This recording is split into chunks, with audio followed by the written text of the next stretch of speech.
ఋష్యముఖం వైపుగా అడుగులు వేస్తూ పంపా సరోవర తీరం వెంబడి నడుస్తుంటే వాళ్ళంత దూరం నుంచి చూచి సుగ్రీవుడు అనుమానించి భయపడ్డాడని, భయం వద్దని హనుమ ధైర్యం చెప్పాడని నిన్న మనం అనుకున్నాం. హనుమంతుడే స్వయంగా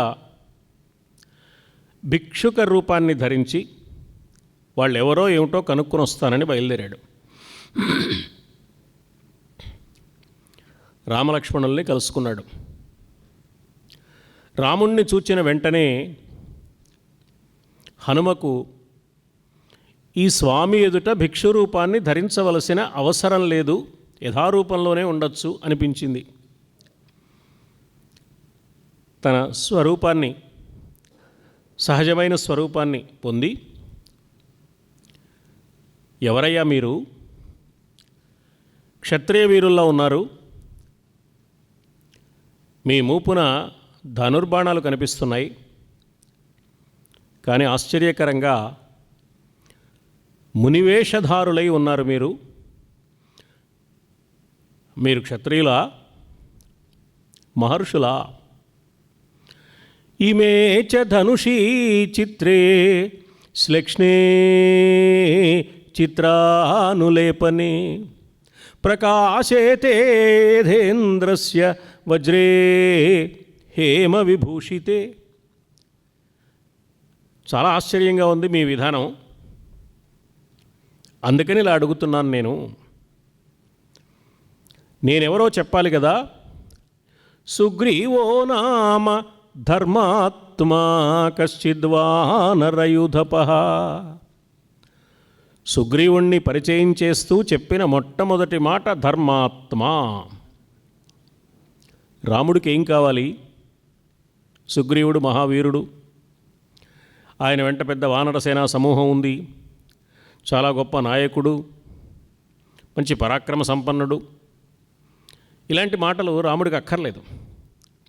రాముడికి కావాల్సింది ధర్మం. ఇదే ధర్మం అనే గుణం సుగ్రీవుడిలో కూడా ఉన్నది అని తెలిస్తే మాత్రమే రామచంద్రమూర్తి సుగ్రీవుడితో మైత్రిని పాటించడానికి ఇష్టపడతాడు. అందువల్ల మొట్టమొదటి చెప్పవలసిన మాట సుగ్రీవుడు ధర్మాత్ముడు అని. అందుకని హనుమ సుగ్రీవో నామ ధర్మాత్మా కశ్చిద్వానరయూధపః. వానరసేనా సమూహానికి నాయకుడుగా ఉన్నాడు ఆయన, కానీ ప్రస్తుతం కష్టాలలో ఉన్నాడు. వీరో వినికృతో భ్రాత్రా జగద్భ్రమతి దుఃఖితః. అన్నగారి వల్ల సింహాసనం నుంచి వెళ్ళగొట్టబడి ప్రాణభయంతో అటు ఇటు సంచరిస్తూ కాలం గడిపే స్థితిలో ఉన్నాడు సుగ్రీవుడు ప్రస్తుతం. యువాభ్యాం సహ ధర్మాత్మా సుగ్రీవః సఖ్యమిచ్చతి. ధర్మాత్ములైన సుగ్రీవుడు ధర్మస్వరూపులైన మీ ఇద్దరితో స్నేహబంధాన్ని కోరుకుంటున్నాడు. ఆ విషయాలు మాట్లాడడానికే నన్ను పంపించాడు. హనుమంతుడు బయలుదేరి వస్తుంటే సుగ్రీవుడు ఆ మాట చెప్పాడా? వాళ్ళతో స్నేహం చేస్తానయ్యా మాట్లాడు అని చెప్పలేదు. ఆ మాట ఆంజనేయుడే స్వయంగా చెప్పాడు. సుగ్రీవుడు ధర్మాత్ముడనే మాట ఆంజనేయుడు చెప్పడంలో విశేషం లేదు. అది ఆంజనేయుని యొక్క వాగ్వైభవానికి సంబంధించిన మాట. ఒక వ్యక్తికి సంబంధించిన గుణగణాలు చెప్పడంలో మొట్టమొదట ఏ అంశం ప్రస్తావించాలి, ఎవరి దగ్గర ఏ విషయం ప్రస్తావించాలి. దాంతోపాటుగా అవసరమైన కార్యక్రమానికి వీలుగా ప్రభువు చెప్పిన మాటలతో పాటు సొంతంగా కూడా కొన్ని మాటలు మాట్లాడాలి. సమర్థుడైన మంత్రి లేక రాయబారి అలా ప్రవర్తిస్తాడు. అందుకని యువాభ్యాం సహ ధర్మాత్మా సుగ్రీవః సఖ్యమిచ్చతి. మరి నువ్వెవరంటావా? తస్య మాం సచివం విత్తం వానరం పవనాత్మజం. వాయుపుత్రుణ్ణి, నేను వానరుణ్ణి, ఆయనకు విత్త సచివుణ్ణి, సుగ్రీవ మహారాజు మీతో మైత్రీ బంధాన్ని కోరుకుంటున్నాడు, ఆ విషయం మాట్లాడడానికి వచ్చాను అని తనను తాను పరిచయం చేసుకుంటూ రామలక్ష్మణులకు సంబంధించిన సందేహాన్ని వ్యక్తం చేస్తూ సుగ్రీవుడి వృత్తాంతాన్ని చెబుతూ సంక్షిప్తంగా మాట్లాడాడు, స్పష్టంగా మాట్లాడాడు. తక్కువగా మాట్లాడాడు కదా అని సందేహానికి అవకాశం లేదు. సందేహం లేకుండా వివరంగా చెప్పాడు కదా అని చాలాసేపు మాట్లాడలేదు. హనుమను చూచిన మొట్టమొదటి పరిచయంలో హనుమ మాటల తీరుకు రామచంద్రమూర్తి మురిసిపోయాడు. తమ్ముడు, చూశావా ఇతడెవరో ఎంత సరసంగా సార్థకంగా మాట్లాడుతున్నాడో. మంద్ర స్వరంతో మధ్యమ స్వరంలో మధురంగా మనోహరంగా మాట్లాడుతున్నాడు. ఇంతసేపు మాట్లాడినా ఒక్క అపశబ్దం లేదే. ఏ శబ్దాన్ని ఎంతవరకు పలకాలో ఆ శబ్దాన్ని అంతవరకు పలుకుతూ నాభి నుంచి పుట్టిన నాదం హృదయస్థానంలో శబ్దరూపాన్ని పొంది కంఠం నుంచి వాక్కుగా వెలువడి 3 ప్రదేశాల నుంచి నాదము వాక్కుగా వెలువడి వస్తుంది అనే విషయం శాస్త్రాల్లో చదువుకున్నాం. ఇతడిని చూస్తే తెలుస్తున్నది. ఇతడు తప్పకుండా సమస్త వేదాలు అధ్యయనం చేసినవాడు అయి ఉంటాడు. ఋగ్వేదాన్ని సాకల్యంగా అధ్యయనం చేస్తే తప్ప ఇటువంటి వినయ శీల సంపద అలవడే అవకాశం ఉండదు. యజుర్వేదాన్ని బాగా ధారణ చేసిన వ్యక్తికి తప్ప ఈ విధమైన ధారణ పటిమ వచ్చే అవకాశం లేదు. సామవేదాన్ని సాకల్యంగా అధ్యయనం చేసిన వారికి మాత్రమే ఈ విధమైన సర్వజ్ఞత్వం పట్టుబడుతుంది. నాన్ ఋగ్వేద వినీతస్య నా యజుర్వేదధారిణః న అసామవేద విదుషః శక్యం ఏవం ప్రభాషితుం. ఇలా మాట్లాడడానికి 3 వేదముల పట్ల సమగ్రమైన అవగాహన ఉంటే తప్ప ఇలా మాట్లాడడం సాధ్యం కాదు. వేదం మాత్రమే కాదు, వేదాంగములైన వ్యాకరణాది శాస్త్రాలలో కూడా ఇతడు మంచి పరిశ్రమ చేసినవాడు అని తెలుస్తోంది. నూనం వ్యాకరణం కృత్స్నం అనేన బహుధా శృతం బహువ్యాహరతానేన నకించిత్ అపశబ్దితం. ఎక్కడ పొరపాటు మాట లేదే. మాట్లాడుతున్నప్పుడు ముఖంలో కానీ, కన్నుల కదలికలో కానీ, కనుబొమ్మల కదలికలో కానీ, శరీరంలోని ఏ భాగంలోనూ విచిత్రమైన కదలికలు లేవు. నా ముఖే నేత్రయోర్వాపి లలాటే చ భ్రువోస్తథా అన్యేష్వపి చ గాత్రేషు దోషః సంవిదితః క్వచిత్. విషయాన్ని వివరించేటప్పుడు ఎంత మేరకు వివరించాలో అంత మేరకు వివరిస్తున్నాడు. కొన్ని విషయాలు చెప్పి కొన్ని మానేయడం లేదు. అలాగని చెప్పిందే చెప్పి విసుగు పుట్టేలాగా మళ్ళీ మళ్ళీ చెప్పడం లేదు. ఎంత పెంచాలో అంత పెంచుతున్నాడు, ఎంత క్లుప్తంగా చెప్పాలో అంత క్లుప్తంగా చెప్తున్నాడు. అవిస్తరం అసందిగ్ధం అవిలంబితం అధృతం. కొందరు మాట్లాడుతుంటే ఒక్క పదాన్ని ఉచ్చరించవలసిన సమయంలో 4-5 పదాలు వేగంగా ఉచ్చరించిన కారణం చేత ఆయన ఏం చెప్పదలుచుకున్నాడో మనకు అర్థం కాకుండా పోయే ప్రమాదం ఉంది. అంత వేగంగా మాట్లాడతారు. మరికొంతమంది నాన్చుతూ త్రేన్చుతూ తీరుబడిగా మాట్లాడతారు. వినడానికి ఆసక్తికరంగా ఉండదు. అతి వేగంగా మాట్లాడితే అర్థం కాదు, అతి నిదానంగా మాట్లాడితే ఆసక్తికరంగా ఉండదు. ఎంత వేగంగా మాట్లాడినప్పుడు ఎదుటివారికి అవగాహన కలుగుతూ ఆసక్తిని కలిగిస్తుందో ఆ వేగాన్ని ఇతడు అవలంబిస్తున్నాడు సుమా. అవిస్తరం అసందిగ్ధం అవిలంబితం అధృతం ఉరస్థం కంఠగం వాక్యం వర్తతే మధ్యమే స్వరే. మధ్యమస్వరంలో మనోహరంగా మధురంగా మాట్లాడుతున్నాడు. చెట్టు సారము పండు రుచిలో వ్యక్తమైనట్లుగా ఒక వ్యక్తి యొక్క సంస్కారం అతని మాటలలో తెలుస్తుంది. ఇతడు మాట్లాడుతున్న విధానం ఎలా ఉంది అంటే సంస్కారమే వాక్కుగా మారి వెల్లడి అవుతోంది అనిపిస్తోంది. సంస్కారక్రమ సంపన్నాం అధృతాం అవిలంబితాం ఉచ్చారయతి కళ్యాణీం వాచం హృదయహారిణీం. మంగళప్రదమైన మాటలు, మనోహరంగా మాట్లాడుతున్నాడు. చెప్పేవన్నీ మంచి మాటలు. మంచి మాటలు చెబుతున్నాను కదా అని కఠినంగా చెప్పడం లేదు, అవి మనోహరంగా చెప్తున్నాడు. నాకు అనిపిస్తోంది తమ్ముడు, ఇటువంటి దూత ఒకడు మన వెంట ఉంటే కత్తి పైకెత్తి సంహరించడానికి వచ్చే శత్రువు కూడా ఇతడి మాటలు విని కత్తి కింద పడవేసి మనకు పాదాక్రాంతుడవుతాడు కదా. ఎంత గొప్ప దూత ఇతడు. కస్య నారాధ్యతే చిత్తం ఉద్యతాసేరరేరపి.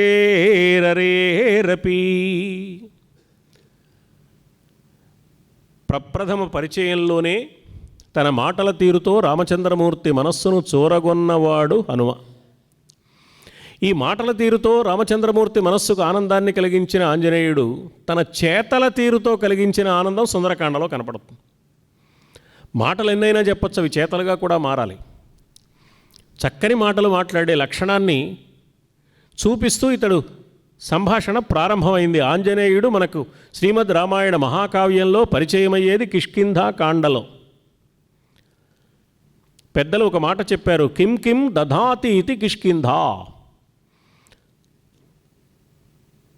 మన ఊహకు అందని ఏదో ఒక మాధుర్యాన్ని, ఒక శుభాన్ని, ఒక మంగళప్రదమైన స్థితిని ప్రసాదించే లక్షణం కలిగింది కిష్కింధా కాండ. అందుకని కిష్కింధలో ఈ ఋష్యమూకంలో అడుగు పెడుతూనే రామచంద్రమూర్తి కనిపించిన మాట, హృదయే హి నరవ్యాఘ్ర శుభమావిర్భవిష్యతి. నా మనస్సు కనిపిస్తోంది తమ్ముడు, ఏదో శుభం కలగబోతున్నది అని. ఈ విధమైన ఆనందంతో అక్కడ అడుగుపెట్టిన రామచంద్రమూర్తికి ఆంజనేయుడు పరిచయమై మాట్లాడిన మాటల తీరు మరింత ఆనందాన్ని కలిగించింది. ఇద్దరిని చెరొక భుజం మీద ఎక్కించుకున్నాడు రామలక్ష్మణుల్ని. సుగ్రీవ మహారాజు గారి దగ్గరికి తీసుకెళ్ళాడు, పరిచయం చేశాడు. లక్ష్మణుడు రామచంద్రమూర్తి వృత్తాంతం అంతా చెప్పాడు. ఆ సుగ్రీవుడు అక్కడున్న ఒక చెట్టు కొమ్మ విరిచి ఆ నేల మీద పరిచి రాముణ్ణి కూర్చోమన్నాడు. తాను కూడా కూర్చున్నాడు. రాముడితో పాటు లక్ష్మణుడు కూడా వచ్చాడు కదా, లక్ష్మణుడికి కూడా ఆసనం చూపించాలి కదా. ఈ ఆలోచన కలగలేదు సుగ్రీవుడికి. హనుమంతుడు తన యజమానిని చూసి, ఏమయ్యా పెద్ద యజమానిలో ఉన్నావు, బుద్ధుందా లేదా నీకు? రామలక్ష్మణులు ఇద్దరు వస్తే రాముడికి మాత్రమే ఆసనం చూపించి లక్ష్మణుడిని అలా వదిలేశావు, నువ్వు ఎందుకు పనికొస్తావు అనలేదు. ప్రభువు ఏ పని చేయడం మరచిపోయాడో ఆ పని తాను చేస్తే సరిపోతుంది, దానికి వ్యాఖ్యానం చేయక్కర్లా. ఎంతో కొంత రజోగుణ దోషమో బలహీనతో ఉంటే మనం వ్యాఖ్యానం చేస్తాం ఎదుటివారిని. ఈ గదిలో మనం ఒక్కళ్ళమే ఉన్నాం, అందరూ వెళ్ళిపోయారు, చివరిగా మనం వెళుతున్నాం. వెళుతూ వెళుతూ ఆ లైట్ స్విచ్ తీసేసి వెళ్ళాలి. తీయలేదనుకోండి, తర్వాత ఎవరో వచ్చి బుద్ధుందా లేదా, లైట్ స్విచ్ తీసేయక్కర్లేదా అనక్కర్లేదు, వాళ్ళు తీసేస్తే సరిపోతుంది. వ్యాఖ్యానం లేకుండా అవసరమైన పని చేయవచ్చు. హనుమ అంత ఎదిగిన మహానుభావుడు కాబట్టి ఏమీ వ్యాఖ్యానించకుండా మరొక చెట్టు కొమ్మ విరిచి తెచ్చి అక్కడ వేసి లక్ష్మణుడిని కూర్చోమన్నాడు. అంటే ఈ సన్నివేశం చిన్న సన్నివేశమే అయినా హనుమ యొక్క ఉచితజ్ఞతను తెలియచేస్తుంది. ఏ సన్నివేశంలో ఎలా ప్రవర్తించాలి, లక్ష్మణుడిని గౌరవించాలి, అందుకోసం సుగ్రీవుణ్ణి తప్పుపట్టి అవమానించవలసిన అవసరం లేదు. ఎండిన చెట్టు కొమ్మలు తెచ్చాడు. వాళ్ళిద్దరూ అగ్నిసాక్షిగా మైత్రి చేసుకున్నారు. ప్రపంచ వాంగ్మయంలో ఎక్కడా అగ్నిసాక్షికమైన మైత్రి కనిపించదు. రాముడు సుగ్రీవుడు మాత్రమే అగ్నిసాక్షిగా మైత్రి చేసుకున్నారు. అగ్నిసాక్షిగా వివాహాలు జరుగుతాయి, కానీ అగ్నిసాక్షిగా మైత్రీ బంధం ఏర్పడడం అనేది రామసుగ్రీవుల మధ్య మాత్రమే మనకు కనపడే లక్షణం. ఒకరి సమస్య ఒకరు విన్నారు కాబట్టి, ఒకరి కష్టాన్ని గురించి ఒకరు తెలుసుకున్నారు కాబట్టి రాముడు అన్నాడు, మైత్రీ బంధం ఏర్పడగానే ఉపకారఫలం మిత్రం విదితం మే మహాకపే వాలినం తం వధిష్యామి తవ భార్యాపహరిణం. మైత్రికి ఫలమేమిటంటే అవసరమైన ఉపకారం చేయడం. ఆ విషయం నాకు తెలుసయ్యా. నీ భార్యను రాజ్యాన్ని అపహరించి నీకు కష్టాన్ని కలిగించిన వాలిని నేను తప్పకుండా సంహరిస్తాను. ఆ సుగ్రీవుడు అన్నాడు, ఈవేళ రామచంద్రమూర్తితో మైత్రీబంధం ఏర్పడిన కారణంగా వానర లోకంలోనే కాక ఈ లోకంలోనే నాకొక గౌరవం ఏర్పడింది. రాముడు నా మిత్రుడు అని చెప్పుకుంటే అది పెద్ద గౌరవం. అందువల్ల నేను తప్పకుండా నా రాజ్యము, నా సేన నా అధీనంలోకి వచ్చిన తర్వాత సీతాన్వేషణకు కావలసిన మార్గాన్ని సుగమం చేస్తాను. నీవు దూరమైన సీతని తప్పకుండా పొందగలుగుతావు రామచంద్ర. భార్యా వియోగజం దుఃఖం అచిరాత్వం విమోక్ష్యసే అహం తాం ఆనయిష్యామి. ఆ సీత ఎక్కడున్నా వెతికే ప్రయత్నం తప్పకుండా చేస్తాను నేను. నాకంత పరివారం ఉంది. ఎలా ప్రయత్నం చేస్తానో తెలుసా? నష్టాం వేదశ్రుతిమివ. రకరకాల కారణాల వల్ల లోకంలో వేద ధర్మము లోపించినప్పుడు వేదధర్మం పట్ల భక్తి కలిగిన వారు కృషి చేసి మళ్ళీ వేదధర్మాన్ని పునరుద్ధరించినట్లుగా దూరమైన సీతమ్మను నీకు దగ్గరకు చేరుస్తాను సుమా. అంటే సీత వేదం, రాముడు వేదస్వరూపుడైన భగవంతుడు. అందుకని నష్టాం వేదశ్రుతిమివ. ఇలా వాళ్ళు మాట్లాడుకుంటుంటే అనుచరులు గుర్తు చేశారు. సుగ్రీవుడు అన్నాడు, ఆకాశ మార్గంలో ఒక స్త్రీమూర్తి ఎవరో అపహరించుకుని పోతుంటే ఆర్తనాదాలు చేస్తూ చీర చెరగుచ్చించి తన నగలు మూటగా కట్టి ఈ ఋష్యముఖ పర్వతం మీద మేము నలుగురు కనిపిస్తున్నామనే ఉద్దేశంతో ఎప్పటికైనా ఇది ఆనవాలుగా ఉపయోగపడుతుందేమో రామస్వామికి అని జార విడిచింది. ఆ మూట తీసుకొస్తాము, చూసి సీత అవునో కాదో మీరు చెప్పండి, ఆమె సీత అని అప్పుడు మనం నిర్ణయించుకోవచ్చు అని మూట తెప్పించారు. మూట విప్పారు. సీత స్మరణ కలిగిన మరుక్షణం రామచంద్రమూర్తి కన్నులు నీళ్లతో నిండిపోయాయి. ఆ ఆభరణాలు గుర్తుపట్టలేకపోయాడు. నీళ్లు నిండిన కళ్ళతో ఈ ఆభరణాలు గుర్తించడం కష్టంగా ఉంది, తమ్ముడు ఇవి మీ వదినవేమో, కాస్త నువ్వు చూసి చెప్పు అన్నాడు. లక్ష్మణుడు ఒక్కొక్క ఆభరణం తీస్తున్నాడు. భుజాలకు పెట్టుకునే భుజకీర్తులున్నాయి, కేయూరాలు. చెవులకు పెట్టుకునే కుండలాలు ఉన్నాయి, ఒక్కొక్కటి తీస్తున్నాడు. తీసి కేయూరం ఇలా పట్టుకున్నాడు. నాహం జానామి కేయూరే. ఈ భుజకీర్తులు నాకు తెలియవన్నయ్యా. నాహం జానామి కుండలే. ఈ చెవులకు పెట్టుకునే కుండలాలు మా వదినమ్మవి అవునో కాదో నేను చెప్పలేను. ఇలా ఉంటుంటే పాదాలకు పెట్టుకునే నూపురం చేతికి దొరికింది. నూపురే త్వభిజానామి నిత్యం పాదాభివందనాత్. ప్రతినిత్యము నిద్రలేచినప్పుడు సీతారాములిద్దరికీ పాదాభివందనం చేసే అలవాటున్న కారణం చేత సీతమ్మ పాదాలకు ధరించిన కాలి అందెలు, నూపురాలంటే కాలి అందెలు, ఇవి మాత్రం గుర్తుపట్టగలుగుతున్నాను నేను, ఇవి మా వదినమ్మవే అన్నాడు. రామాయణ మహాకావ్యంలో శాశ్వతంగా నిలిచిపోయిన కొన్ని అద్భుతమైన శ్లోకాలలో ఇది ఒకటి.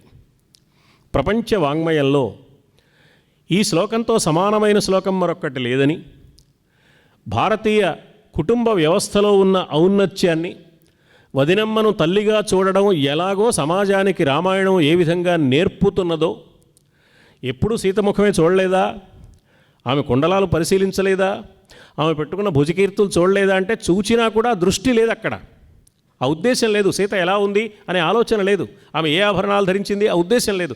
యథాలాపంగా చూస్తే చూసి ఉండొచ్చు, అసలు చూడలేదని కాదు.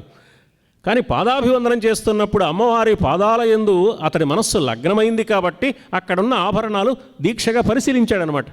అందుకని నూపురేతు అభిజానామి. ఈ తు అనే మాట నూపురే తు, నూపురాలైతే, సంస్కృతంలో తు ఒకటి, చ ఒకటి అవ్యయము అంటారు. దానికి ప్రత్యేకమైన అర్థం ఉండదు. సందర్భాన్ని బట్టి అర్థం వస్తుంది దానికి. ఆ సందర్భాన్ని బట్టి అర్థం చెప్పుకోదానికి ప్రత్యేకమైన అర్థం లేదు. అందుకని ఎవరైనా తు, చ అనే వాటితో కూడి రాస్తే అనువాదం చేసేటప్పుడు ఆ అవసరం ఉన్నా లేకపోయినా వీడు కూడా తూచా రాశాడు అనుకోండి, తెలుగులో తూచా తప్పకుండా చెప్పాడు అంటారనమాట. ఈ తూచా తప్పకుండా చెప్పడం అనేది సంస్కృతానికి సంబంధించిన మాట. తెలుగులో తూచాలు లేవు. ఇక్కడ తూచ అనేవి వాటిని అవ్యయము అంటారు సంస్కృతంలో. వాల్మీకి మహర్షి రామాయణంలో కానీ వ్యాసుల వారి భారత భాగవతాలలో కానీ ఈ తు చ అనేవి చాలా అద్భుతమైన అర్థాలలో, రకరకాల సందర్భాలలో పరమాద్భుతమైన అర్థాలు ఇవ్వడానికి వీలుగా ప్రయోగించారు వాళ్ళు. ప్రత్యేకమైన అర్థం లేని తు అనే అక్షరాన్ని, చ అనే అక్షరాన్ని విశేషమైన అర్థం చెప్పడానికి వీలుగా ప్రయోగించిన కవితా శక్తి వాల్మీకి మహర్షి సొత్తు, వ్యాస మహర్షి సొత్తు. వాళ్ళు అలా ప్రయోగించారు. నూపురే త్వభిజానామి నిత్యం పాదాభివందనాత్. ఇక ఇవి సీతవే నిర్ణయమైంది కాబట్టి, సీతను అపహరించిన వాడు రావణుడు అని తెలుస్తోంది కాబట్టి రావణుడు ఎక్కడెక్కడ ఉంటాడు, సీతమ్మను ఎక్కడ ఉంచి ఉంటాడు, అన్వేషణ చేయాలంటే ఏం ఆలోచించాలి అనే ప్రస్తావన వచ్చినప్పుడు, రావణుడు అంటున్నావు కదా సుగ్రీవా, ఎక్కడ ఉంటాడా రావణుడు, కాస్త మా అన్నయ్యకి చెప్పు అన్నాడు లక్ష్మణుడు. సుగ్రీవుడు అన్నాడు, నజానే నిలయం తస్యా, అతడుండే చోటేమిటో నాకు తెలీదు అన్నాడు. నిజంగా తెలీదా సుగ్రీవుడికి? తర్వాత 4 దిక్కులకు 4 వీరులను నాయకత్వం ఇచ్చి పంపిస్తూ వాళ్ళ వెంట ఎంతోమంది వానరసేనా సమూహాన్ని పంపిస్తూ ఏ దిక్కు చివరి వరకు ఏ ఏ ప్రదేశాలున్నాయో, ఏ నదులున్నాయో, ఏ సముద్రాలున్నాయో ఆ భౌగోళిక విశేషాలన్నీ పూసగుచ్చినట్టు చెప్పాడు సుగ్రీవుడు.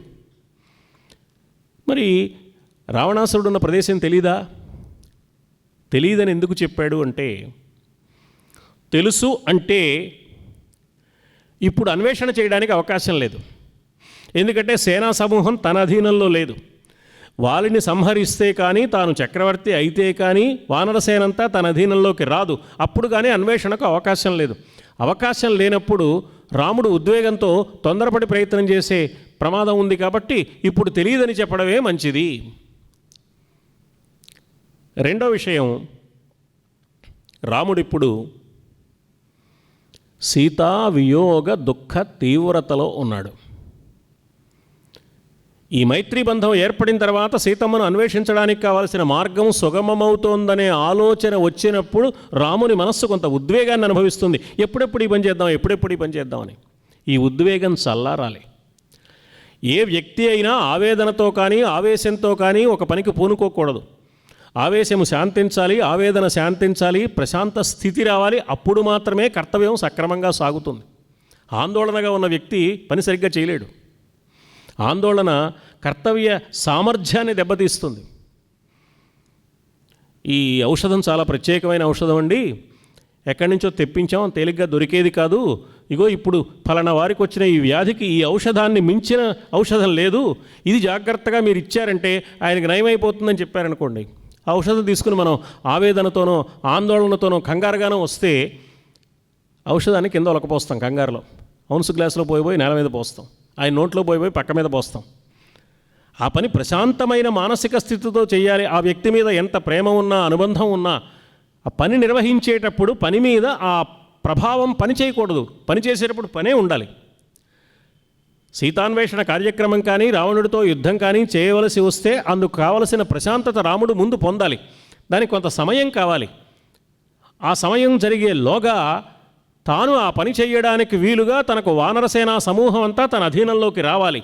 ఇది వాలిని సంహరించినప్పుడు మాత్రమే సాధ్యమవుతుంది. కాబట్టి అందుకోసం కొంత కాల వ్యవధి ఉన్నది కనుక ఇప్పుడే ఆ రావణుడి నివాస ప్రదేశం తనకు తెలుసు అని చెప్పడం తగిన పని కాదు. అందువల్ల నజానే నిలయం తస్యా అన్నాడు. ఇక్కడ వాల్మీకి మహర్షి ఒక అద్భుతమైన కవితా రచన చేశారు. రామసుగ్రీవులిద్దరూ ఇలా అగ్నిసాక్షికమైన మైత్రి చేసుకున్న మరుక్షణం ముగ్గురికి ఎడమ కన్ను అదిరింది అన్నాడు. సీతకు ఎడమ కన్ను అదిరింది, మహిళలకు ఎడమ కన్ను అదరడం శుభసూచకమని, పురుషులకు ఎడమ కన్ను అదిరితే అశుభ సూచకమని ఒక విశ్వాసం మనకుంది. శకున శాస్త్రం చెప్పిన మాట.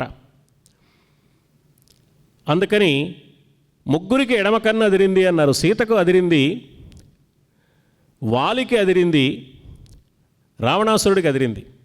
సీత కపీంద్ర క్షణదాచరాణం. సీతకు, కపీంద్రుడైన వాలికి, క్షణదాచరుడైన రావణుడికి వాళ్ళ కళ్ళు ఎలా ఉన్నాయి? రాజీవ హేమ జ్వలనోపమాని. సీత కన్ను పద్మంలా ఉంది, వాలి కన్ను, కోతి కన్ను కొంచెం బంగారు రంగులో ఉంటుంది.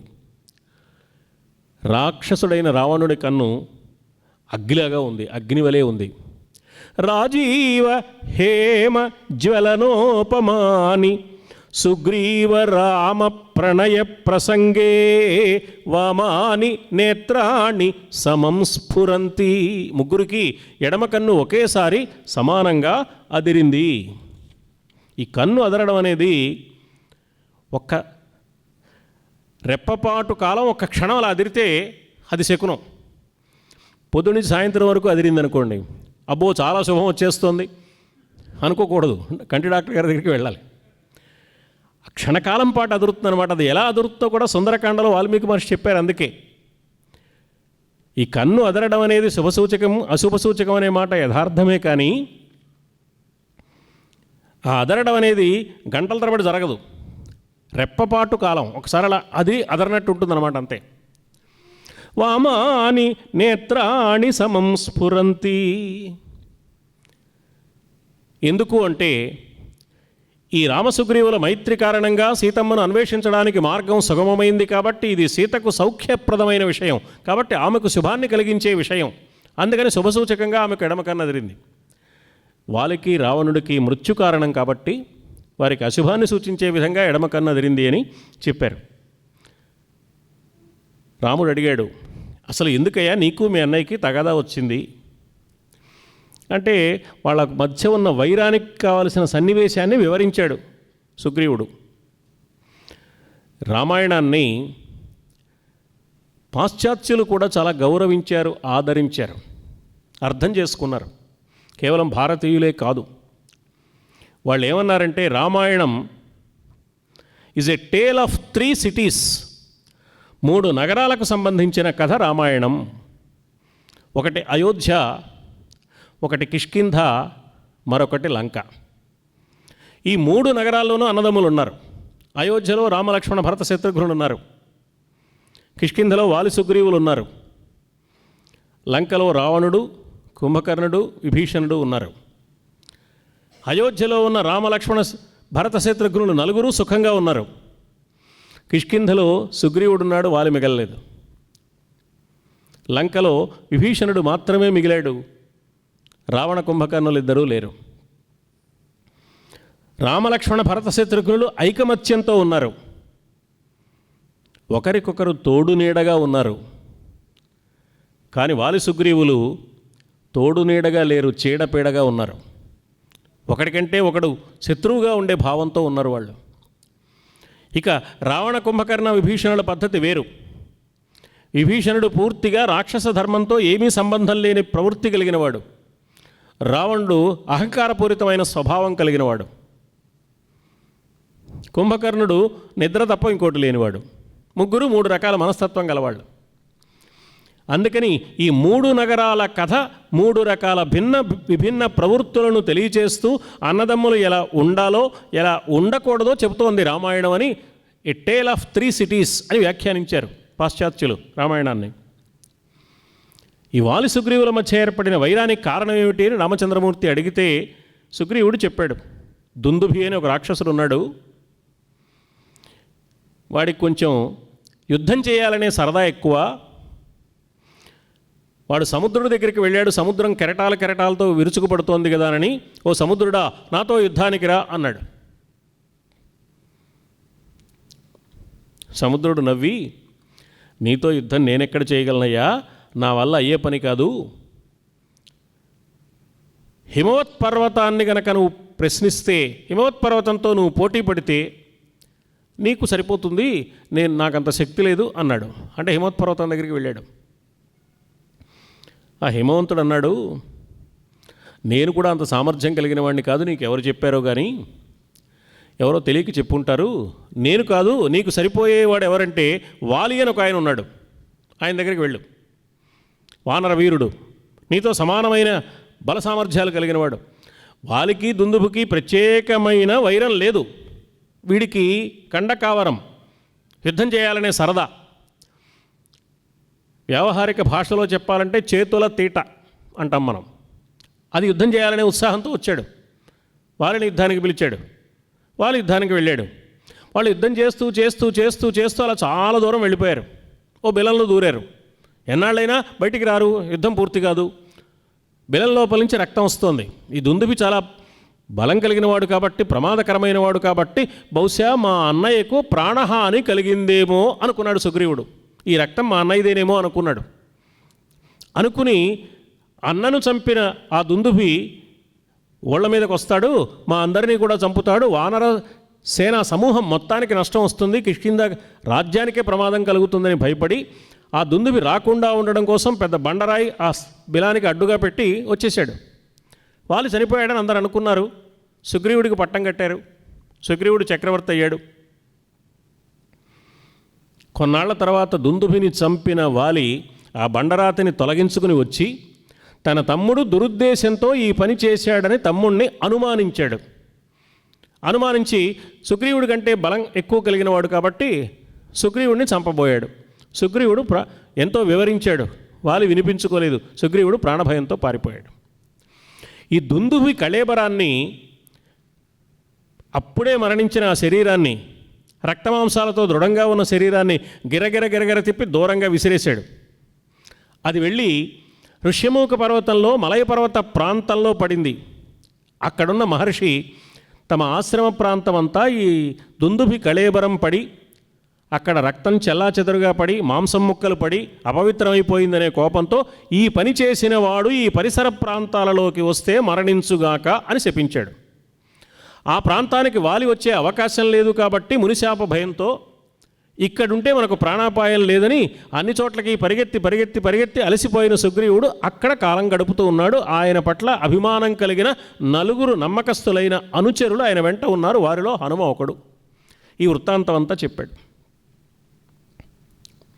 చెప్పిన తర్వాత సుగ్రీవుడు అన్నాడు, మా అన్నయ్యని చంపుతానన్నావు కదా రామచంద్ర, దుందుబి మహావీరుడైన దుందుబిని సంహరించిన పరాక్రమశాలి మా అన్న వాలి.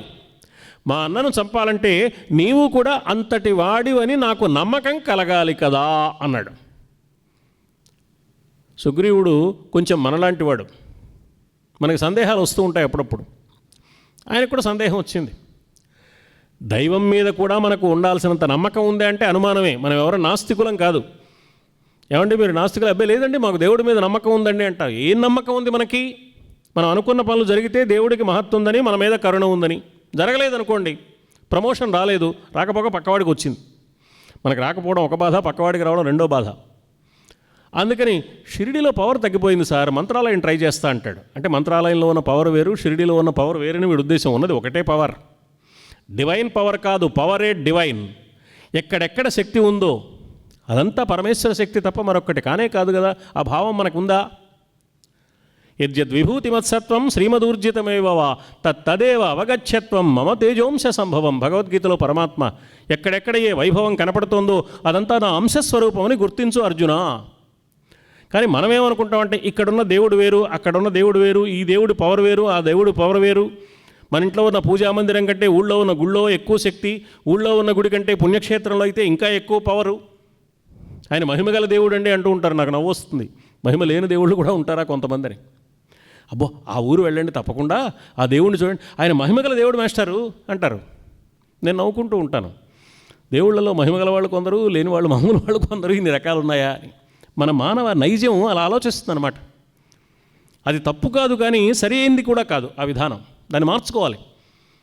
ఒకే ఒక్క దైవీ శక్తి సృష్టి మొత్తాన్ని నడిపిస్తోంది అనే విశ్వాసం కొరవడకూడదు. అందుకే డాక్టర్ సర్వేపల్లి రాధాకృష్ణన్ ఒక గొప్ప మాట చెప్పాడు. మనందరం దైవాన్ని ఆరాధిస్తున్నాం, దైవం సర్వస్వం అని అనుకుంటున్నాం, దైవం మీద మనకు నమ్మకం ఉంది, మనం ఎవరం నాస్తికులం కాదు. కానీ మనకున్న నమ్మకం సరైన నమ్మకం మాత్రం కాదు అనిపిస్తోంది అన్నాడు. ఆయన ఆంగ్ల భాషలో రాశాడు కాబట్టి బిలీఫ్ అనే పదం వాడాడు. మనందరికీ ఏముందంటే బిలీఫ్ ఉంది. ఈ బిలీఫ్ ఎంతకాలం ఉంటుంది అంటే సర్వేపల్లి రాధాకృష్ణ గారు చెప్పారు, రిలీఫ్ వస్తున్నంతకాలం బిలీఫ్ ఉంటుంది అన్న. ప్రమోషన్ వస్తే, అమ్మాయికి పెళ్ళి అయితే, అబ్బాయికి ఉద్యోగం వస్తే, మనవడు పుడితే, ఇంకేదో జరిగితే అనుకున్నవన్నీ నెరవేరుతున్నంతకాలం నమ్మకం కొనసాగుతూ ఉంటుంది. తేడా వచ్చిందనుకోండి, దేవుడికి కరుణ లేదనో లేక మహిమ లేదనో అనుకుంటాడు అనమాట. ఈ రెండిట్లో ఏదో ఒకటి అనుకుంటాడు. ఏబాయ్ ఈ దేవుడికి మహిమ లేదండి అంటాడు. మహిమ ఉంటే ఏం లాభం అండి, నా మీద దయలేదండి అంటాడు. ఇది మానవ బలహీనత. కష్టం వచ్చినా, సుఖం వచ్చినా, లాభం వచ్చినా, నష్టం వచ్చినా, మానం వచ్చినా, అవమానం వచ్చినా, కలిమి వచ్చినా, లేమి వచ్చినా నిర్ణయం ప్రకారం జరుగుతాయి తప్ప ఈ దేవుడికి మహిమ లేకపోవడము కాదు, కరుణ లేకపోవడము కాదు అన్న అఖండమైన, అచంచలమైన, చెక్కు చెదరని, మారని ఏ విశ్వాసం దైవం పట్ల ఉంటుందో అది యథార్థమైన నమ్మకం. కానీ అతడు ఆస్తికుడవుతాడు, కానీ నేను దేవుణ్ణి పూజిస్తున్నానండి అన్నంత మాత్రాన సరిపోదు. అందుకని ఆయన ఆంగ్ల భాషలో చెప్పాడు కాబట్టి ఈ బిలీఫ్ సరిపోదయ్యా, ఫెయిత్ కావాలి. బిలీఫ్ అంటే ఆ ఊగిసలాడే మనస్తత్వం, ఫెయిత్ అంటే నిలకడగా ఉండే నమ్మకం. బిలీఫ్ నుంచి ఫెయిత్గా మనం ప్రయాణం చేయాలి. మనందరికీ బిలీఫ్ ఉంది, దాన్ని ఫెయిత్గా మార్చుకోవడానికి మనం ప్రయత్నం చేయాలి. రాముడు సర్వసమర్థుడు అనే అభిప్రాయం ఉంది, అందులో మళ్ళీ అనుమానం ఉంది. అందుకని ఈ దుందుభి చాలా మహావీరుడైన దుందుభిని మా అన్నయ్య సంహరించాడు. మా అన్నయ్యని సంహరించగల శక్తియుక్తులు నీకున్నాయని నాకు నమ్మకం కలగాలంటే ఈ దుందుభి కళేబరాన్ని గిరగిర తిప్పి చాలా దూరం విసిరాడు మా అన్నయ్య. మరి నువ్వేం చేస్తావు అన్నాడు. రాముడు చిరునవ్వు నవ్వి, రాఘవో దుందుభే కాయం పాదాంగుష్ఠేన లీలయా తోలయిత్వా మహాబాహు చిక్షేప దశయోజనం. కాలి బొటనవేలితో ఆ కళేబరాన్ని ఇలా మీటాడు. అది 10 యోజనాల అవతల పడింది. రాముడు ఆ పని చేశాడు. అప్పుడు సుగ్రీవుడు ఏమనాలి, నాకు నమ్మకం కుదిరిందయ్యా, తప్పకుండా మా అన్నను సంహరించగల శక్తియుక్తులు కలిగిన వాడివే, పొరపాటుగా ఇలా మాట్లాడాను అనాలి కదా. అనలేదు. అంటే మనకున్న అనుమానాలు అంత బలంగా ఉంటాయన్నమాట. ఈ దుందుభిని చంపి చాలా కాలం అయింది.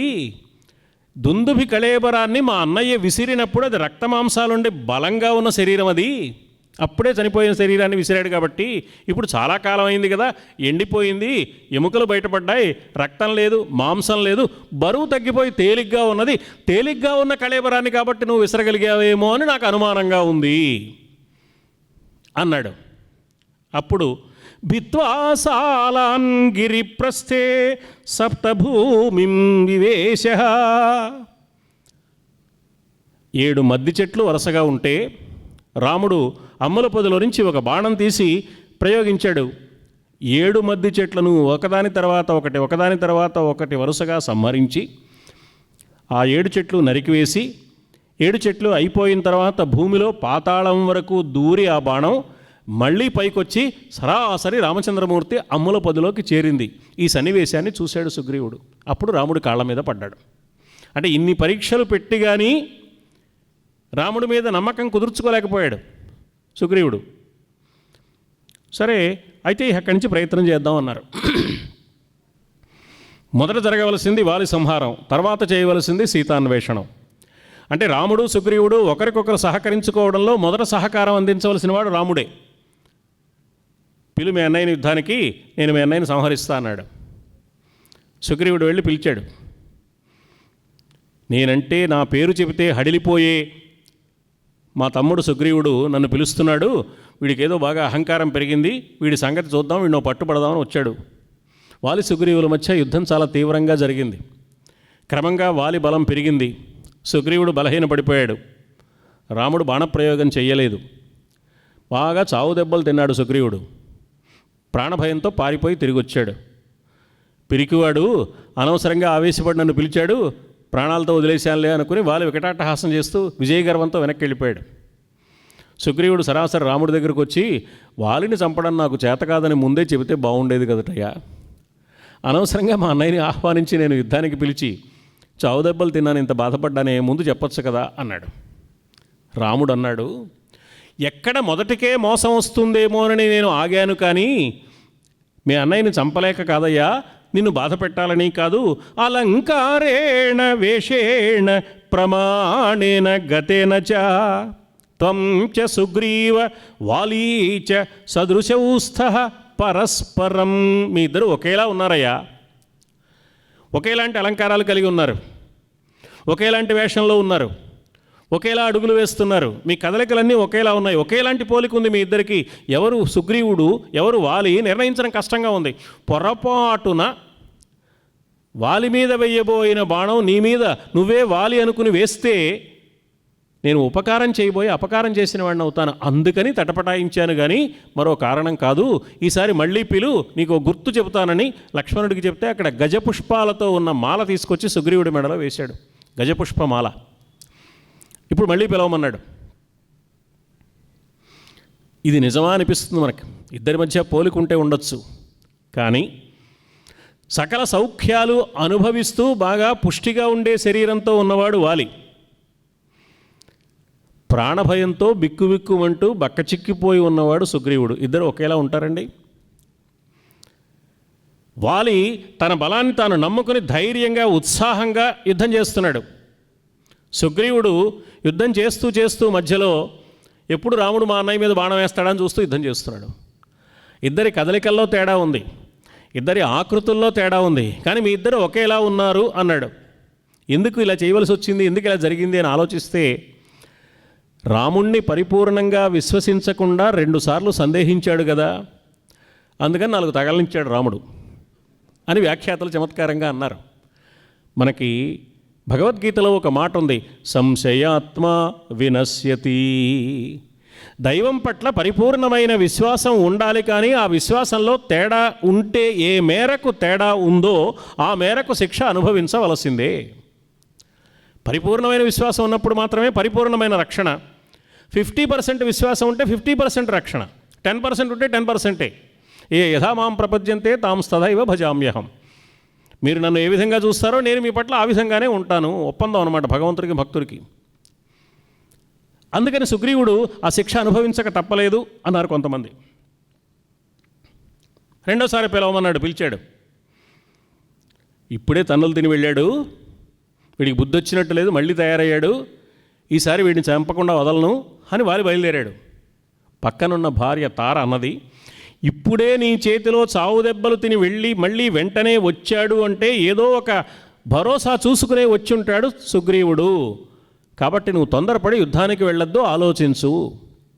మన అంగదుడు అటు ఇటు తిరుగుతూ ఓ మాట చెప్పాడు, ఈ మధ్య సుగ్రీవుడు వెంట 2 ధనుర్ధారులైన మహావీరులు వెంట ఉంటున్నారు అని. బహుశా వాళ్ళ అండ చూసుకుని వచ్చి ఉంటాడు. ఆ ధనుర్ధారులైన వీరులు రామలక్ష్మణులు అని కూడా తెలిసింది. ఆ రాముడు తనను నమ్మిన వారికి అండగా నిలబడే ధర్మాత్ముడు అని కూడా విన్నాను. నివాసవృక్ష సాధూనాం ఆపన్నానాం పరాగతి. ఆపదలో ఉన్నవారికి ఆదుకోదగిన గతి అయిన వాడు రామచంద్రమూర్తి. అందుకే ప్రసిద్ధంగా మనం మాట్లాడే మాట ఆపదామపహర్తారం. ఆపదలన్నీ పోగొట్టేవాడు. మనకేం కావాలి? ఆపదలు పోవాలి, సంపదలు రావాలి. ఆపదలు పోగొట్టేది రాముడే, సంపదలు ఇచ్చేది రాముడే. అందుకని ఆపదామపహర్తారం దాతారం సర్వసంపదాం. సమస్త సంపదలు ఇచ్చేవాడు, ఉన్న ఆపదలన్నీ పోగొట్టేవాడు. లోకాభిరామం శ్రీరామం భూయో భూయో నమామ్యహం. ఆపదలు పోగొడతాడు కాబట్టి, సంపదలు ఇస్తాడు కాబట్టి మళ్ళీ మళ్ళీ నమస్కారం చేస్తాం. అవి రెండు లేకపోతే ఎందుకంటే నమస్కారం చేయడం, భగవంతుడికి నమస్కారం చేయడం దేనికి? మన ప్రయోజనాలు నెరవేర్చకపోతే ఎందుకండి దేవుడు అనవసరంగా? ఇది మన అభిప్రాయం. అందుకని ఆపన్నానాం పరాగతి ఆర్తానాం సంశ్రయశ్చైవ యశశ్చైక భాజనం. అంతటి వాడైన రాముడు సత్పురుషులైన వారికి నీడనిచ్చే చెట్టు లాంటివాడు, ఆపదలు తొలగించే సామర్థ్యం కలిగినవాడు, తనను ఆశ్రయించిన వారికి అండగా నిలబడేవాడు, తనను నమ్మిన వారికి కలిగిన కష్టాన్ని తొలగించడానికి ఏ పని అవసరమైనా చేయగలిగిన సామర్థ్యం కలిగినవాడు, చేసే స్వభావం కలిగినవాడు. అలాంటి రాముడు, ఆయన తమ్ముడు లక్ష్మణుడు ఆ సుగ్రీవుడు వెంట ఉన్నారని తెలిసింది కాబట్టి ఆ ధైర్యంతో యుద్ధానికి పిలుస్తున్నాడు. మీరు వెళ్ళడం మంచిది కాదు, వద్దు అని బ్రతిమలాడింది. నా పరాక్రమ సామర్థ్యాలు తెలియక నువ్వు ఇలా భ్రాంతి పడుతున్నావు, ఎవరు నన్ను ఏమీ చేయలేరు. పైగా నువ్వు చెప్పిన రాముడే గనక నిజంగా సుగ్రీవుడు వెంట ఉంటే ఆ రాముడు ధర్మాత్ముడు, నిష్కారణంగా నా మీద బాణప్రయోగం చేసి నన్ను సంహరించడు. కాబట్టి భయపడవలసిన అవసరం లేదు, సుగ్రీవుడికి బుద్ధి చెప్పొస్తానని బయలుదేరాడు. మళ్ళీ యుద్ధానికి వచ్చాడు. ఇద్దరి మధ్య తీవ్రంగా యుద్ధం జరుగుతుంటే ఇక్కడ ఒక సన్నివేశాన్ని మనం గుర్తించాలి. ఈ వాలి పెద్ద పెద్ద బండరాళ్లను, పెద్ద పెద్ద వృక్షాలను ఆ యుద్ధంలో భాగంగా, వానరులు చేసే యుద్ధం అలా ఉంటుంది. వాళ్ళు ఆయుధాలు వాడరు, అక్కడున్న రాళ్లే ఆయుధాలు, అక్కడున్న చెట్లే ఆయుధాలు, అవి ఆయుధాలుగా ప్రయోగిస్తూ ఉంటారు. వాళ్ళ గోళ్లే ఆయుధాలు. అలా అక్కడున్న బండరాళ్లను, అక్కడున్న చెట్లను సుగ్రీవుడి మీద విసురుతుంటే అవి సుగ్రీవుడికి తగలకుండా చెట్టుచాటు నుంచి రాముడు బాణం వేసి వాటిని ముక్కలు చేస్తున్నాడు. ఎందుకు చేశాడు ఈ పని అంటే, ఇక్కడ నేననేవాడిని ఒకడిని ఉన్నాను అని వాళ్ళకి తెలియచేయడం కోసమే, సూచన చేయడం కోసమే ఆ పని చేశాడు. కానీ దాన్ని గుర్తించగలిగిన స్థితిలో లేడు వాలి.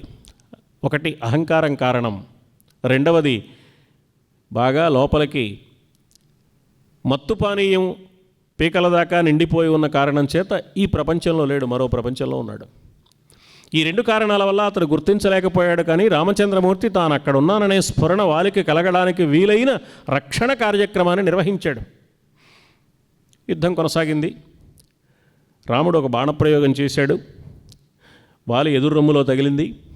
వాలి నేల కూలిపోయాడు, గిలగిల్లాడుతున్నాడు. చూశాడు, రాముడు ఎదురుగా కనపడ్డాడు.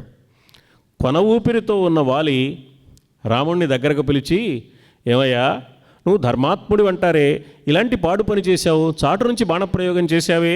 పరాంగుఖవధం కృత్వా, వేరే ఎవరితోనో యుద్ధం చేస్తున్న నా మీద నువ్వు బాణప్రయోగం చేయడం ఏమైనా పద్ధతా? నీతో యుద్ధం చేసినప్పుడు నువ్వు చేయాలి, కానీ నేను వేరే ఎవరితోనో యుద్ధం చేస్తున్నాను. అంతేకాదు, నీకు నాకు మధ్య అసలు వైరమే లేదు. నువ్వెవరో నాకు తెలియదు, నేనెవరో నీకు తెలియదు. మన ఇద్దరి మధ్య శత్రుత్వం లేనప్పుడు నువ్వు నా మీద ఎందుకు బాణప్రయోగం చేశావు? అది కాదయ్యా, నువ్వు కోతివి, నేను మాంసాహారం కోసం వేటాడుతూ వచ్చాను అంటావా? కోతి మాంసాన్ని క్షత్రియులు ఆహారంగా స్వీకరించరు, కాబట్టి నేను మాంసాహారంగా కూడా నీకు పనికిరాను. నాకు అర్థమైంది. ఈ సుగ్రీవుడికి సహాయం చేసి, సుగ్రీవుడి సహాయంతో సీతాన్వేషణ చేసి రావణుడి బారి నుంచి సీతను విడిపించుకోవడానికి సుగ్రీవుడి సహాయం నీకు ఉపయోగపడుతుందనే అభిప్రాయంతో ఈ పని చేసినట్టు తెలుస్తోంది. నువ్వు చాలా తెలివి తక్కువ వాడివి. ఆ సుగ్రీవుడికి బదులుగా నన్ను మిత్రుడిగా ఎంచుకుని ఉంటే అసలు ఇంత ప్రయత్నం అక్కర్లేదు. ఆ రావణుణ్ణి ఇలా రెక్కపట్టుకు ఈడ్చుకొచ్చి నీ కాళ్ళ మీద పడేసేవాడిని, సీతమ్మ మరుక్షణం నీకు లభించేది. అంతటి పరాక్రమవంతుణ్ణి నేను. ఆ సంగతి తెలియక అనవసరంగా నువ్వు సుగ్రీవుడితో మైత్రి చేసి నన్ను చంపి అధర్మాన్ని మూటగట్టుకున్నావు, పాపాన్ని మూటగట్టుకున్నావు. సమర్థుడైన వాలితో బదులు సామాన్యుడైన సుగ్రీవుడితో మైత్రి చేయడం నీ తెలివి తక్కువతనానికి నిదర్శనం. వేరే వారితో యుద్ధం చేస్తున్న నా మీద బాణప్రయోగం చేయడం నీ అధర్మానికి నిదర్శనం. మాంసాహారానికి పనికిరాని నన్ను సంహరించడం నీ లౌకిక పరిజ్ఞాన విహీనతకు తార్కాణం. నీకు నాకు వైరం లేదు, వైరం లేని వారి మీద బాణప్రయోగం చేయడం నీవు ఉచితజ్ఞుడవు కాదు అని చెప్పడానికి నిదర్శనం. ఇన్ని లోపాలు నీలో ఉన్నాయని రాముణ్ణి నిలదీసి వాలి ప్రశ్నించాడు. రాముడు వీటన్నింటికీ సమాధానం చెప్పాడు. మొట్టమొదట చెప్పిన మాట, నేను ఎవరితోనో యుద్ధం చేస్తున్న వాళ్ళ మీద బాణప్రయోగం చేశానని నువ్వు అంటున్నావు, కానీ నేను అక్కడ ఉన్నానని నీకు తెలియడానికి వీలుగా నీవు ప్రయోగించిన వృక్షాలను, బండరాళ్లను బాణంతో భేదించాను. నీవు గుర్తించలేకపోవడం నా తప్పు కాదు. ఇది మొదటి విషయం.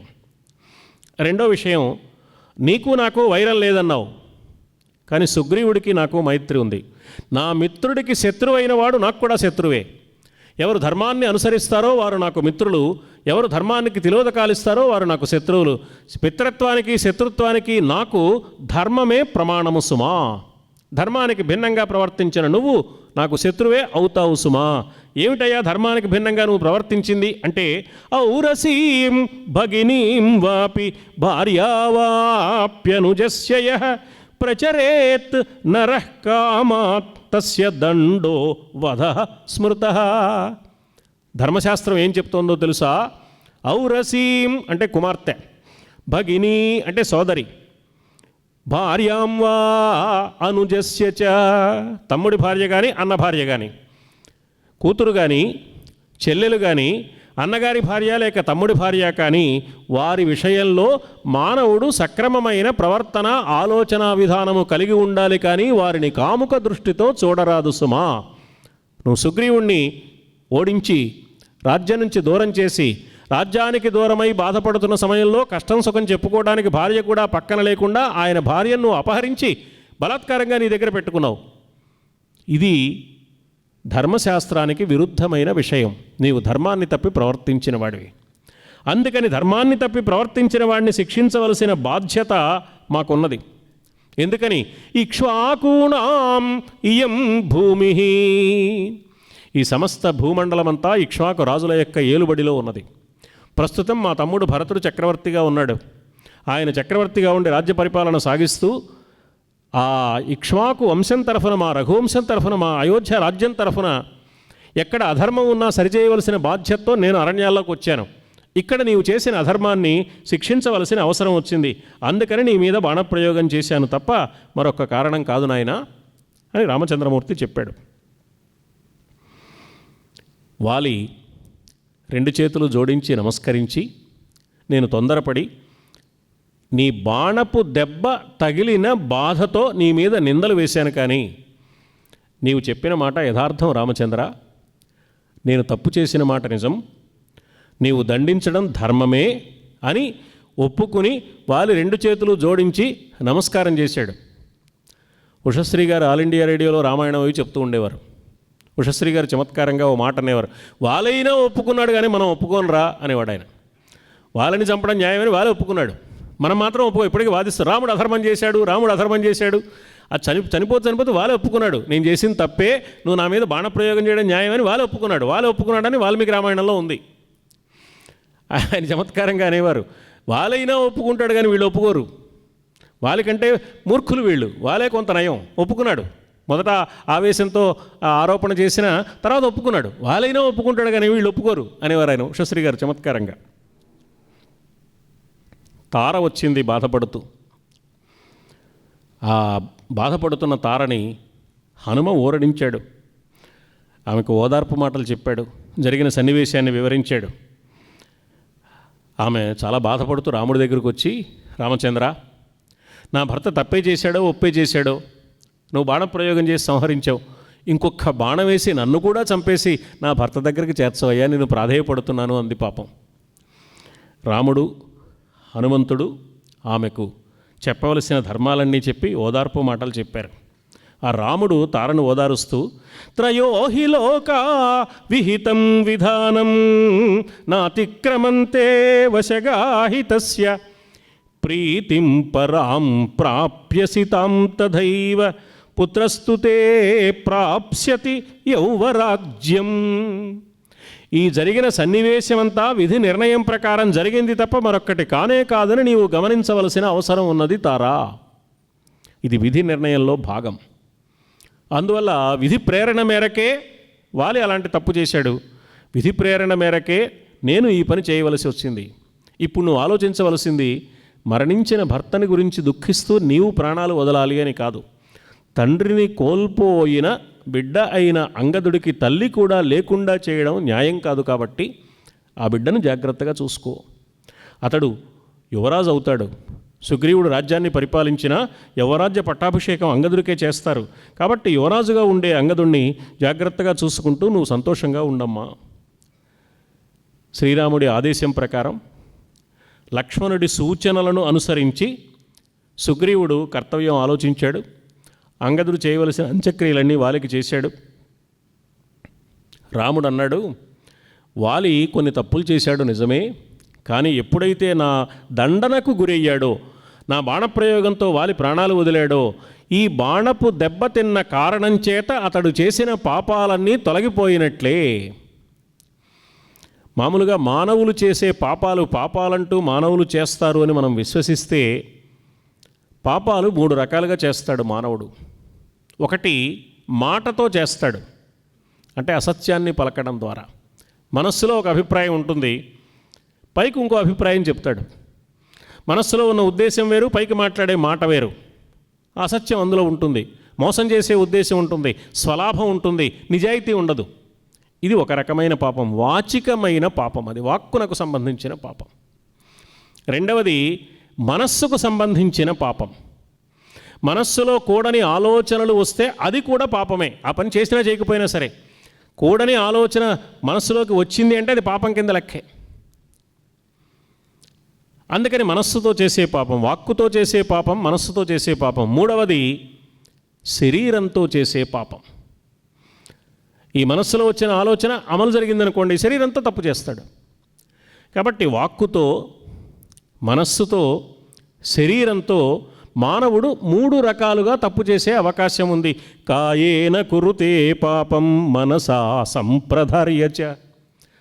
శరీరంతో పాపం చేస్తాడు, మనస్సుతో ఆలోచన చేసే పాపం చేస్తాడు, వాక్కుతో అసత్యాలు పలికి కూడని మాటలు మాట్లాడి పాపం చేస్తాడు.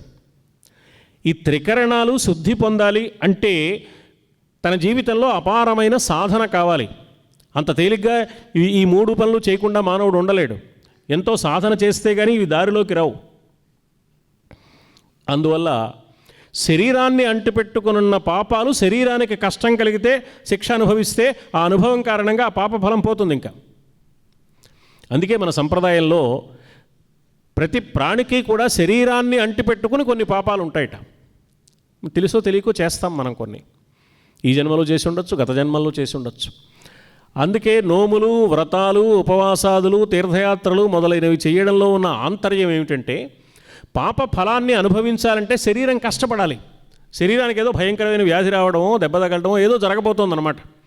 అది లేకుండా శరీరానికి కలిగే శ్రమ ఈ దైవ ఆరాధన పేరుతో గనక జరిగితే, పూజలు చేయడం, వ్రతాలు చేయడం, నోములు చేయడం, ఉపవాసాలు ఉండడం, ఏవో తీర్థయాత్రలు చేయడం, ఇందులో చాలా శరీరానికి శ్రమ ఉంటుంది.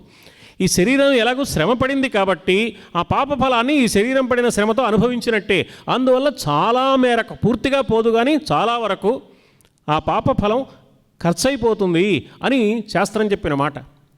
అందుకోసం శరీరాన్ని అంటిపెట్టుకుని కొన్ని పాపాలు ఉంటాయి కాబట్టి శరీరాన్ని అంటిపెట్టుకుని ఉన్న పాపాలు తొలగడానికి శరీరం శ్రమకు గురి చేయడం అనే విధానం కర్మకాండంలో ఏర్పాటైంది. అందుకని శరీరాన్ని అంటిపెట్టుకున్న పాపం ఆ శరీరాన్ని తీసివేయడం ద్వారా, బాణప్రయోగంతో తీసివేయడం ద్వారా ఈ వాలి శరీరాన్ని అంటిపెట్టుకున్న పాపం కాస్త పోయింది. వాలి మనస్సులో కానీ వాలి వాక్కులో కానీ అటువంటి దోషం ఉందని చెప్పడానికి అవకాశం లేదు. శరీరంతోనే తప్పులు చేశాడు. అందువల్ల వాలి ఇప్పుడు పాపరహితుడైపోయాడని వాలి భార్య కానీ కుమారుడు కానీ సంతోషించాలి. సమాశ్వశయ చైనం త్వం అంగదం దీనచేతసం మా భూ బాలిశ బుద్ధిస్త్వం త్వదధీనమిదం పురం. సుగ్రీవా, ఇప్పుడు మీ అన్నయ్య మరణించాడని నువ్వు అహంకరించడం కానీ, అయ్యో తొందరపడి మా అన్నయ్యని నేనే చంపుకున్నానే, మా అన్నయ్యని చంపిపెట్టవయ్యా అని అడిగానే రాముణ్ణి అని కానీ దుఃఖించి ప్రయోజనం లేదు. జరగవలసిన కర్తవ్యం చూడాలి సుమా. బాలిశ బుద్ధిని విడిచిపెట్టవయ్యా. బాలిశ బుద్ధి అంటే ఇప్పుడేం చేయాలో అది చేయకుండా జరిగిపోయిన దాని గురించి ఏడుస్తూ కూర్చోవడం, లేక ఎప్పుడో జరగబోయే దాని గురించి ఊహలు చేస్తూ ఉండడం. మానవుడు ఎప్పుడూ వర్తమానంలో జీవించాలి. గతాన్ని తలుచుకుని దుఃఖించడం కానీ, భవిష్యత్తును గురించి ఊహలు అల్లుకుంటూ ఉండడం కానీ ప్రయోజనం లేదు. మానవుడు ఎప్పుడు వర్తమానంలో ఇప్పుడు కర్తవ్యం ఏమిటి, ఇప్పుడు నేను చేయవలసిన మంచి పని ఏమిటి, ఇప్పుడు ఏ ధర్మాన్ని పాటించాలి, ఇప్పుడు ఏ శాస్త్రాన్ని అనుసరించాలి, ఇప్పుడు నా కర్తవ్యం లోకానికి ఉపయోగపడే విధంగా నేను బాగుపడడానికి వీలుగా ఎలా ఆచరించాలి అనే దాని మీద ఎప్పుడూ దృష్టి ఉండాలి. ఎందుకంటే వర్తమానమే భగవంతుడు. భూతకాలం కాదు, భవిష్యత్ కాలం కాదు, వర్తమానమే భగవంతుడు. ఈ వర్తమానం కొన్నాళ్ళు గడిచేప్పటికి భూతకాలం అవుతుంది. రేపటి భవిష్యత్తు కొన్నాళ్ళ తర్వాత వర్తమానం అవుతుంది. ఎప్పుడు ఉండేది వర్తమానమే. వర్తమానంలో ఉన్నవాడికి భూత భవిష్యత్తుల మీద దృష్టి ఉండదు. వర్తమానం ఎప్పటికప్పుడు వర్తమానంలో కర్తవ్యాన్ని చూసుకుంటూనే ఉంటాడు. వాడికి జీవితం అంతా వర్తమానమే. మహాత్ములైన వారికి ఎప్పుడూ వర్తమానమే. మనకి భూమి మీద ఉన్న వాళ్ళకి సూర్యోదయం, మధ్యాహ్న సూర్యుడు, సూర్యాస్తమయం 3 ఉన్నాయి. సూర్యమండలం మీద ఎప్పుడూ వర్తమానమే. జ్ఞాన వికాసాన్ని పొందిన మానవుడి ఆలోచనలో వర్తమానం మీదనే దృష్టి ఉంటుంది కానీ గతాన్ని తవ్వుకోవడం కానీ, భవిష్యత్తులో ఊహలు అల్లుకోవడం కానీ ప్రయోజనకరమైన విషయం కాదు. వర్తమానానికే ప్రాధాన్యం ఇవ్వాలి. ఈ వర్తమానానికి ప్రాధాన్యం ఇవ్వలేక ఇప్పుడు చేయవలసిన కర్తవ్యాన్ని సక్రమంగా నిర్వహించలేక గతాన్ని తలుచుకుంటూ బాధపడ్డమో, భవిష్యత్తును ఊహించుకుంటూ కాలం గడపడమో చేస్తే వర్తమానంలో చేయవలసిన కర్తవ్యానికి దూరం అయిపోతాడు. ఇలా చేయవలసిన కర్తవ్యానికి దూరమైపోయే మానసిక స్థితిని బాలిశ బుద్ధి అంటారు. అందుకని ఏదో తొందరపడి మా అన్నయ్యని చంపమన్నాను అని ఏడుస్తూ కూర్చోకు. మా భూహు బాలిశ బుద్ధిస్త్వం త్వదధీనమిదం పురం. ఇప్పుడు కిష్కింధ రాజ్యం నీ అధీనంలో ఉంది. జరగవలసిన కర్తవ్యాన్ని గురించి ఆలోచించవయ్యా. కిం కర్తవ్యత విమూఢత్వాన్ని వదిలిపెట్టు. నీ అధీనంలో ఉన్న ఈ రాజ్యాన్ని నీవు పరిపాలించి ధర్మబద్ధమైన స్థితిని కిష్కింధాపురవాసులకి అందించడం నీ బాధ్యత సుమా. హనుమంతుడు అన్నాడు, రామచంద్ర, సుగ్రీవుడికి ఇచ్చిన మాట ప్రకారం వారిని సంహరించావు. నీవు వచ్చి కిష్కింధ నగరానికి స్వయంగా వచ్చి నీ ఆధ్వర్యంలో సుగ్రీవుడి పట్టాభిషేక కార్యక్రమాన్ని నిర్వహించవలసిందిగా కోరుతున్నాను అన్నాడు. రాముడు అన్నాడు, చతుర్దశ సమాసౌమ్య గ్రామం వా యది వా పురం న ప్రవేక్ష్యామి హనుమన్. పితుర్నిర్దేశపాలక.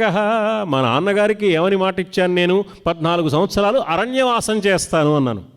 ఈ 14 సంవత్సరాలు అయ్యేటంత వరకు ఓ గ్రామంలో కానీ నగరంలో కానీ నేను అడుగు పెట్టడానికి వీల్లేదు. ఈ పట్టాభిషేకం అరణ్యంలో చేయం కదా, నగరానికి వెళ్ళి చేయాలి.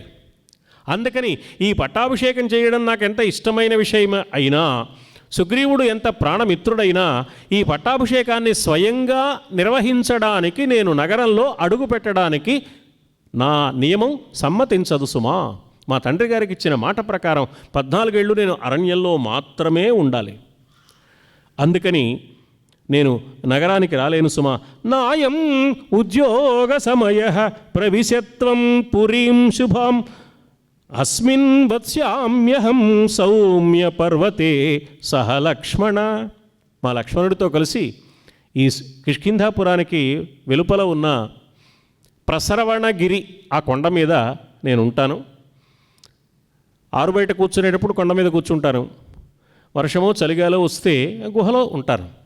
కొండల మీద అరణ్యాలలోనూ మాత్రమే ఉండాలి తప్ప నగరాల్లోకి గ్రామాల్లోకి నేను రావడానికి అవకాశం లేదయ్యా. 14 సంవత్సరాలు ఈ విధంగా ఉంటానని మా తండ్రి గారికి వాగ్దానం చేసి నేను వచ్చాను. మా తండ్రి కైకమ్మకిచ్చిన వరం మేరకు నేను ఇలా ప్రవర్తించడం పుత్రుడుగా నా బాధ్యత నేను భావిస్తున్నాను. అందువల్ల 14 సంవత్సరాలు నగరంలో ప్రవేశించడానికి నాకు అవకాశం లేదు. నేను వనవాసం మాత్రమే చెయ్యాలి. అందువల్ల ప్రసరవణగిరి మీదే ఉంటాను సుమా అని సుగ్రీవుడితో అన్నాడు. సుగ్రీవా, నువ్వు పట్టాభిషిక్తుడివై ఈ వర్షాకాలం 4 మాసాలు హాయిగా ప్రశాంతంగా విశ్రాంతి తీసుకో, ఆనందంగా కాలం గడుపు. వర్షాకాలంలో రహదారులు సౌకర్యంగా ఉండవు కాబట్టి సీతాన్వేషణకు కావాల్సిన ప్రయత్నం చేసే అవకాశం ఎలాగూ లేదు. రాముడే అవకాశం ఇచ్చాడు సుగ్రీవుడికి. ఈ 4 మాసాలు అయిన తర్వాత నువ్వు తప్పకుండా ప్రయత్నాన్ని ప్రారంభించు, సీతాన్వేషణకు కావాల్సిన ఆలోచన చేయమన్నాడు. సుగ్రీవుడు సరే అన్నాడు. సుగ్రీవుడి పట్టాభిషేకం అయింది. అంగదుడిని యువరాజుగా పట్టాభిషేకం చేశారు. కిష్కింధ పౌరులంతా ఆనందించారు, రామలక్ష్మణులను ప్రశంసించారు. శ్రీరాముడు ప్రసరవణగిరి మీదే ఉండిపోయాడు. ఇక్కడ వానర లోకానికి సంబంధించిన ఒక ఆచారం ఉంది. ఆ ఆచారం ప్రకారం అన్నదమ్ములలో ఎవరైనా మరణిస్తే, వానరలోకానికి సంబంధించిన ఆచారం, మానవలోకానికి సంబంధించిన ఆచారం కాదు, వానరలోకానికి సంబంధించిన ఆచారం, అన్నదమ్ముల్లో ఎవరైనా మరణిస్తే, జీవించుండగా కాదు, మరణిస్తే వారి భార్య సోదరుడి భార్య అవుతుంది, అన్నగారి భార్య తమ్ముడి భార్య అవుతుంది, తమ్ముడి భార్య అన్నగారి భార్య అవుతుంది. ఇది వానరలోక మర్యాద, మానవలోక మర్యాద కాదు. ఈ వానరలోక మర్యాద ప్రకారం వాలి భార్య అయిన తార సుగ్రీవుడి భార్య అయింది. కానీ సుగ్రీవుడు జీవించి ఉండగా వాలి ఆ పని చేశాడు. సుగ్రీవుడిని తరివేసి సుగ్రీవుడి భార్యను తన భార్యగా చేసుకున్నాడు. అందుకని వాలి చేసింది అధర్మమైంది. అదే పని సుగ్రీవుడు చేస్తే అది అధర్మం కాలేదు. ఎందుకు అంటే వానర జాతి మర్యాద ప్రకారం మరణించిన అన్నగారి భార్య తన భార్య అవుతుంది, మరణించిన తమ్ముడి భార్య తన భార్య అవుతుంది. సుగ్రీవుడు జీవించి ఉండగా ఈ పని చేశాడు కాబట్టి వాలి చేసిన పని అధర్మమైంది. వాలి మరణం తర్వాత సుగ్రీవుడు చేశాడు కాబట్టి ఆ పని ధర్మమైంది. ఇప్పుడు తన భార్య అయిన రుమ, అన్నగారి భార్య అయిన తార కూడా ఇప్పుడు తన భార్య అయితే ఇద్దరు భార్యలతో చాలా కాలం తరువాత దక్కిన రాజ్యసుఖాలతో ఆనందంగా 4 మాసాల వర్షాకాలం అయిపోయే వరకు సుఖభోగాలలో తేలియాడడానికి కావలసిన అవకాశం సుగ్రీవుడికి లభించింది. సహజంగా మరి వానర స్వభావం ఏమిటి అంటే సుఖాల మీద భోగాల మీద ఆసక్తి ఎక్కువగా ఉంటుంది. ఆ సుఖభోగాలు అనుభవించడంతో కాలం గడుపుతూ ఉన్నాడు. రాముడు ప్రసరవణగిరి మీద ఉండి అక్కడ చాలా సర్గలు వరుసగా వాల్మీకి మహర్షి అన్ని ఋతువులను వర్ణించారు. అక్కడ వర్షాకాలాన్ని వర్ణించారు. ప్రకృతి వర్ణనలు అద్భుతంగా చేశారు వాల్మీకి మహర్షి. మనకున్న సమయం పరిమితం కాబట్టి ఆ వర్ణనల జోలికి మనం వెళ్ళలేకపోతున్నాం. చాలా అద్భుతమైన కవితా సౌందర్యంతో కూడిన వర్ణనలన్నీ చేశారు. ఆ ప్రకృతి సౌందర్యాన్ని చూస్తున్నాడు రాముడు. చూస్తుంటే ప్రకృతి సౌందర్యాన్ని చూడగానే ప్రకృతి స్వరూపిణి అయిన సీతమ్మ రాముడి మనస్సులో మెదిలి వియోగ దుఃఖం మరింత పెరిగి సీతా విరహ వేదన అనుభవించడం ప్రారంభించాడు. పక్కనున్న లక్ష్మణుడు అన్నను ఓదారుస్తూ వచ్చాడు. ఇలా 4 మాసాలు గడిచింది. వర్షాకాలం అయిపోవచ్చింది. తరువాత రావాల్సిన ఋతువు వస్తోంది, శరదృతువు. వర్షాకాలంలో ప్రయాణ మార్గాలు సుగమంగా ఉండవు కాబట్టి ఆగాల్సిన అవసరం ఉంది, ఆగారు. ఇప్పుడు వర్షాకాలం అయిపోయి శరత్కాలం వచ్చిన తర్వాత ప్రయత్నాన్ని ప్రారంభించాలి. ప్రయత్నాన్ని ప్రారంభించాలంటే ఎక్కడెక్కడి వానర వీరుల్ని పిలవాలి, ముందు వాళ్ళంతా సమీకరింపబడాలి, ఈ పని జరగాలి. దీని గురించి సుగ్రీవుడు ఆలోచించట్లా. ఆంజనేయుడు ఇది గమనించి సుగ్రీవుడి దగ్గరికి వెళ్ళి కర్తవ్యాన్ని గుర్తు చేశాడు. యోహి మిత్రేషు కాలజ్ఞః సతతం సాధువర్తతే తస్య రాజ్యం చ కీర్తిశ్చ ప్రతాపశ్చ అభివర్ధతే. ప్రభు, ఏ మానవుడు మిత్రుడి వల్ల తగిన సమయంలో ఉపకారాన్ని పొంది తాను మళ్ళీ ప్రత్యుపకారం చేయవలసిన సమయంలో ఆ ప్రత్యుపకారాన్ని గురించిన ఆలోచన లేకుండా వ్యక్తిగతమైన తనకు సంబంధించిన సుఖ సౌఖ్య భోగాలలో మునిగి తేలేట్టుగా ఉంటాడో అతడు అపకీర్తి పాలవుతాడు, అధర్మం చేసిన వాడవుతాడు. అతడికి ప్రస్తుతం లభించిన రాజ్యభోగాలు కానీ, సంపదలు కానీ, అధికారాలు కానీ, సుఖాలు కానీ ఎక్కువ కాలం నిలబడి ఉండే అవకాశం ఉండదు మహారాజా. కాబట్టి నిన్ను నీవు సంస్కరించుకుని జరగవలసిన కర్తవ్యాన్ని గురించి ఆలోచించు. సమానయంతు తే సైన్యం త్వరితాః శాసనాన్మమ. ఈ మాటలు న్యాయసమ్మతమైనవేని సుగ్రీవుడికి అనిపించింది, ఎంత మత్తులో మైకంలో ఉన్నా కూడా. వెంటనే వానరసేనని సమీకరించమని సేనాపతి అయిన నీలుడికి ఆజ్ఞలు జారీ చేశాడు. వానరసేనలకు నాయకుడు నీలుడు అనే సేనాపతి ఆయనకి చెప్పాడు, ఎక్కడెక్కడి సేనలకి కబురు పెట్టండి, వాళ్ళంతా రావాలి. కబురు పెట్టి వీళ్ళంతా రావడానికి కొంత సమయం పడుతుంది కదా, ఈ లోపల మనం కూర్చొని చేసేదే ఉందని మళ్ళీ మందిరంలోకి వెళ్ళిపోయి ఇద్దరు భార్యలతో ఆనందంగా కాలం గడపడం ప్రారంభించాడు. రాముడు అర్ధినాం ఉపపన్నానాం పూర్వం చాపి ఉపకారిణం ఆశాం సంసృత్య యో హంతి సలోకే పురుషాధమః.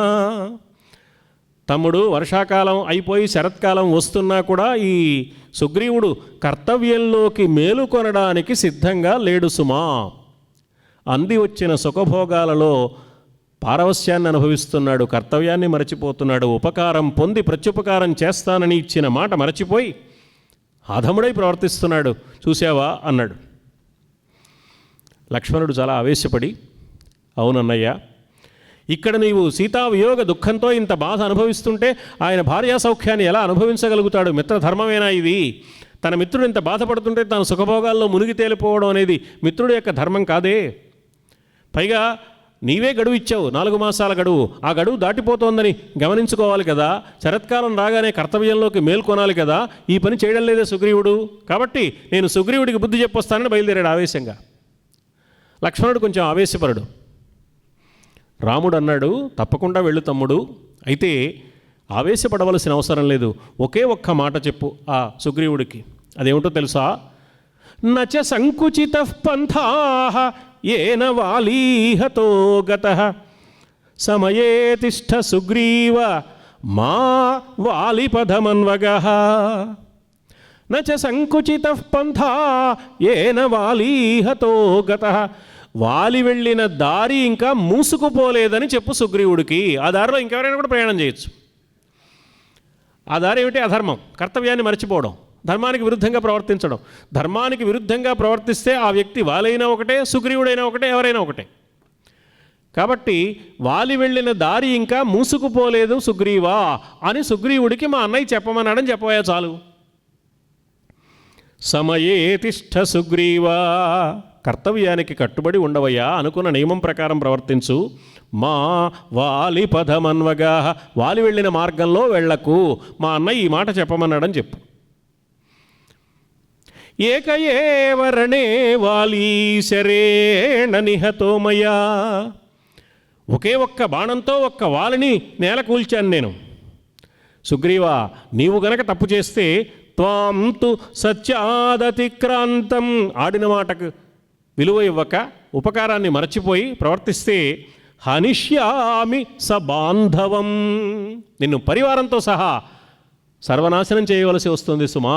అంతవరకు రాకుండా నీవు దిద్దుకోవలసిన అవసరం ఉందని చెప్పవయ్యా. రామాయణంలో రాముడు కానీ, మహాభారతంలో ధర్మరాజు కానీ అపరాధం చేసిన వారి పట్ల, శత్రువులుగా ప్రవర్తిస్తున్న వారి పట్ల, ధర్మాన్ని తప్పిన వారి పట్ల దండించడం అనే పని చేయకుండా లేరు. హెచ్చరికలు చేశారు, కానీ హెచ్చరికలు తీవ్రమైన స్థాయిలో ఉండవు, కొంచెం మృదువుగా ఉంటాయి. రాముడు అందుకని వాలి వెళ్ళిన దారి ఇంకా మూసుకుపోలేదు సుమా, ఆ మార్గంలో మరికొంతమంది వెళ్ళొచ్చు, నువ్వు ఆ మార్గంలో వెళ్ళడానికి సిద్ధపడకు, ఆ టికెట్ నువ్వు కొనుక్కోకు, ఆ ప్రయాణం నీకు మంచిది కాదు, జాగ్రత్తగా ఉండు అని చెప్పాడు. శ్రీరాముని సూచన మేరకు లక్ష్మణుడు కిష్కింధకు చేరడం, అంగదుడి ద్వారా కబురు పెట్టాడు, లక్ష్మణుడు వచ్చాడు మీతో మాట్లాడాలని. ఆ అంగదుడు చెప్పిన మాట సుగ్రీవుడు పట్టించుకోలేదు, అంగదుడి ప్రయత్నం ఫలించలేదు. అక్కడ ప్లక్ష్ముడు, ప్రభావుడు అనే ఇద్దరు మంత్రులు ఉన్నారు. వాళ్ళు ఇది గమనించి అంగదుడు చెప్పినా ఆయన వెళ్ళలేదు అంటే చాలా ప్రమాదకరమైన పరిస్థితి వస్తుంది, రాముడికో లక్ష్మణుడికో ఆగ్రహం కలిగితే మన కిష్కింధ రాజ్యానికి నష్టమని వాళ్ళు జాగ్రత్తగా సుగ్రీవుడి దగ్గరికి వెళ్ళి ఆయనకి నచ్చజెప్పి, లక్ష్మణుడి రాక తెలిసి సుగ్రీవుడికి కర్తవ్యాన్ని వాళ్ళు ప్రబోధించి జాగ్రత్తగా ఉండాలి, ఇప్పుడు మనం నీవు కర్తవ్యంలోకి మేల్కొనకపోతే నీకు మాత్రమే కాదు మన కిష్కింధ రాజ్యానికి మొత్తానికి ప్రమాదమయ్యా అని లక్ష్మణుడి ఆగ్రహాన్ని తెలియచేసి సుగ్రీవుడిని తీసుకొచ్చారు. సుగ్రీవుడు కొంచెం కంగారు పడ్డాడు, అరే నేను పొరపాటు చేశాను, ఇప్పుడు ఏం ప్రమాదమో. రాముడికి లక్ష్మణుడికి ఆగ్రహం వస్తే రాముడు చేసిన మహోపకారాన్ని గుర్తు చేశాడు ఆంజనేయుడు పక్కనుండి. అంతటి ఉపకారం పొందిన తర్వాత, ఇద్దరు మిత్రులుగా ఏర్పడిన తర్వాత, ఇద్దరికీ ఒకరికొకరు ఉపకారం చేయాలని ఒక ఒప్పందం పెట్టుకున్న తర్వాత, మొదటివాడు తన ఒప్పందం ప్రకారం కర్తవ్యాన్ని పాటించి సహాయం చేసిన తర్వాత, రెండోవాడు సహాయం చేయవలసిన సమయంలో సహాయం చేయడాన్ని నిర్లక్ష్యం చేస్తే ఇంతకన్నా అధర్మం ప్రపంచంలో మరొక్కటి లేదు మహారాజా అన్నాడు ఆంజనేయుడు. సుగ్రీవుడు అన్నాడు, హనుమా నువ్వు చెప్పింది నిజమేనయ్యా, సర్వదా సుకరం మిత్రం దుష్కరం పరిపాలనం. మిత్రుణ్ణి సంపాదించుకోవడం అంత కష్టం కాదు, తేలికే. ఏర్పడిన మైత్రి బంధాన్ని చిరకాలం నిలబెట్టుకోవడం మాత్రం కష్టం. ఆ విషయంలో నేను అంత సామర్థ్యాన్ని చూపించలేకపోయి పొరపాటు చేశాను. అనిత్యత్వాచ్చ చిత్తానాం ప్రీతిరల్పేపి భిద్యతే. మానవుల మనస్సు చంచలంగా ఉంటుంది కాబట్టి కర్తవ్యాన్ని పాటించలేక వెనకబడే లక్షణం ఉంటుంది కొంతమందికి. అదే మానవుడి మనస్సు చంచలంగా ఉంటుంది కాబట్టి తన విషయంలో ప్రత్యుపకారం చెయ్యలేదని తొందరపడి ఎదుటివాడు ఆగ్రహించే ప్రమాదము ఉంటుంది. ఈ రెండింటిలో ఏది జరిగినా మిత్రత్వం దెబ్బతింటుంది. కనుక మిత్రుడైన వాడు తాను పొందిన ఉపకారాన్ని, తాను చేసిన ప్రతిజ్ఞను ఎన్నటికీ మరిచిపోకుండా జాగ్రత్తగా ఉండాలి. ఈ విషయంలో నేను వెనకపడ్డాను, నా తప్పు నేను తెలుసుకున్నాను, ఇప్పుడు నన్ను నేను సరి చేసుకుంటున్నాను అనుకున్నాడు సుగ్రీవుడు. లక్ష్మణుడు సరాసరి సుగ్రీవుడి భవనానికి వెళ్ళాడు. సుగ్రీవుడికి ధైర్యం చాలా సరాసరి లక్ష్మణుని ఎదుర్కోవడానికి. తార అన్నది, మీరు ఆగండి, ముందు నేను వెళ్ళి మాట్లాడొస్తానని. తార వచ్చింది. పరస్త్రీని తేరిపార చూడ్డానికి వీల్లేని పరిస్థితిలో వచ్చింది తార. సా ప్రస్ఖలంతి మదవిహ్వలాక్షి ప్రలంబ కాంచీగుణ హేమసూత్ర సలక్షణ లక్ష్మణ సన్నిధానం జగామతార నమితంగయష్టి. వినమ్రభావంతో వచ్చింది. వడ్డాణం కట్టుకుంది, ఆ వడ్డాణం జారిపోతోంది. మంచి మత్తుతో ఉంది, పారవస్యంతో ఉంది, అరమోట్పు కన్నులతో ఉంది. అలా వచ్చింది. అలాంటి స్థితిలో పడక గది నుంచి సరాసరి వచ్చిన పరస్త్రీని చూడడం చాలా ఇబ్బందిగా ఉంటుంది. లక్ష్మణుడు లాంటి వాడు చాలా ఇబ్బంది పడ్డాడు. ఆ ఇబ్బంది వల్ల గట్టిగా మాట్లాడకుండా ఒక్క క్షణం ఆగాడు. ఆవిడ వస్తూనే అన్నది, కిం కోపమూలం మనుజేంద్రపుత్ర కస్తేన సంతిష్టతి వాంగ్నిదేశే శుష్కవృక్షం వనమాపతంతం దవాగ్నిమాసీదతి నిర్విశంక. ఎండిపోయిన చెట్టు మీద దావానలం వస్తూ ఉంటే ఎవరు దాన్ని స్వీకరించాలని అనుకుంటారయ్యా? ఇలాంటి పొరపాటు ఎవరైనా చేస్తారా? నీకైనా రామచంద్రమూర్తికైనా ఆగ్రహం కలిగే పని మేము చేస్తామా? సుగ్రీవుడు మాత్రం చేస్తాడా? సుగ్రీవుడు ప్రతిజ్ఞను మరచిపోయి ప్రత్యుపకారం చేయడంలో ఆలస్యం చేశాడేమో కానీ దాన్ని పట్టించుకోనివాడు మాత్రం కాదు. మిత్రధర్మానికి విరుద్ధంగా ప్రవర్తించేవాడు కాదు. మిత్రధర్మాన్ని పాటించలేదని మీరు కనిపించవచ్చు. మిత్రధర్మాన్ని పాటించడంలో ఆలస్యం చేశాడు కానీ ఈ మిత్రధర్మాన్ని నేను ఎప్పటికీ పాటించను, నాకేమీ సంబంధం లేదు అనే భావంతో లేడు ఆయన. ఎన్నాళ్ళు దుఃఖాన్ని అనుభవించాడు.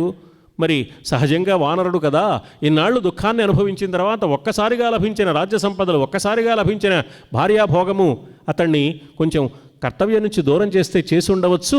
అతడి పామరత్వాన్ని, అల్పత్వాన్ని గమనించి అర్థం చేసుకుని క్షమించే ఔదార్యం మీకు ఉండాలి కదా, మీరు మహానుభావులు కదా.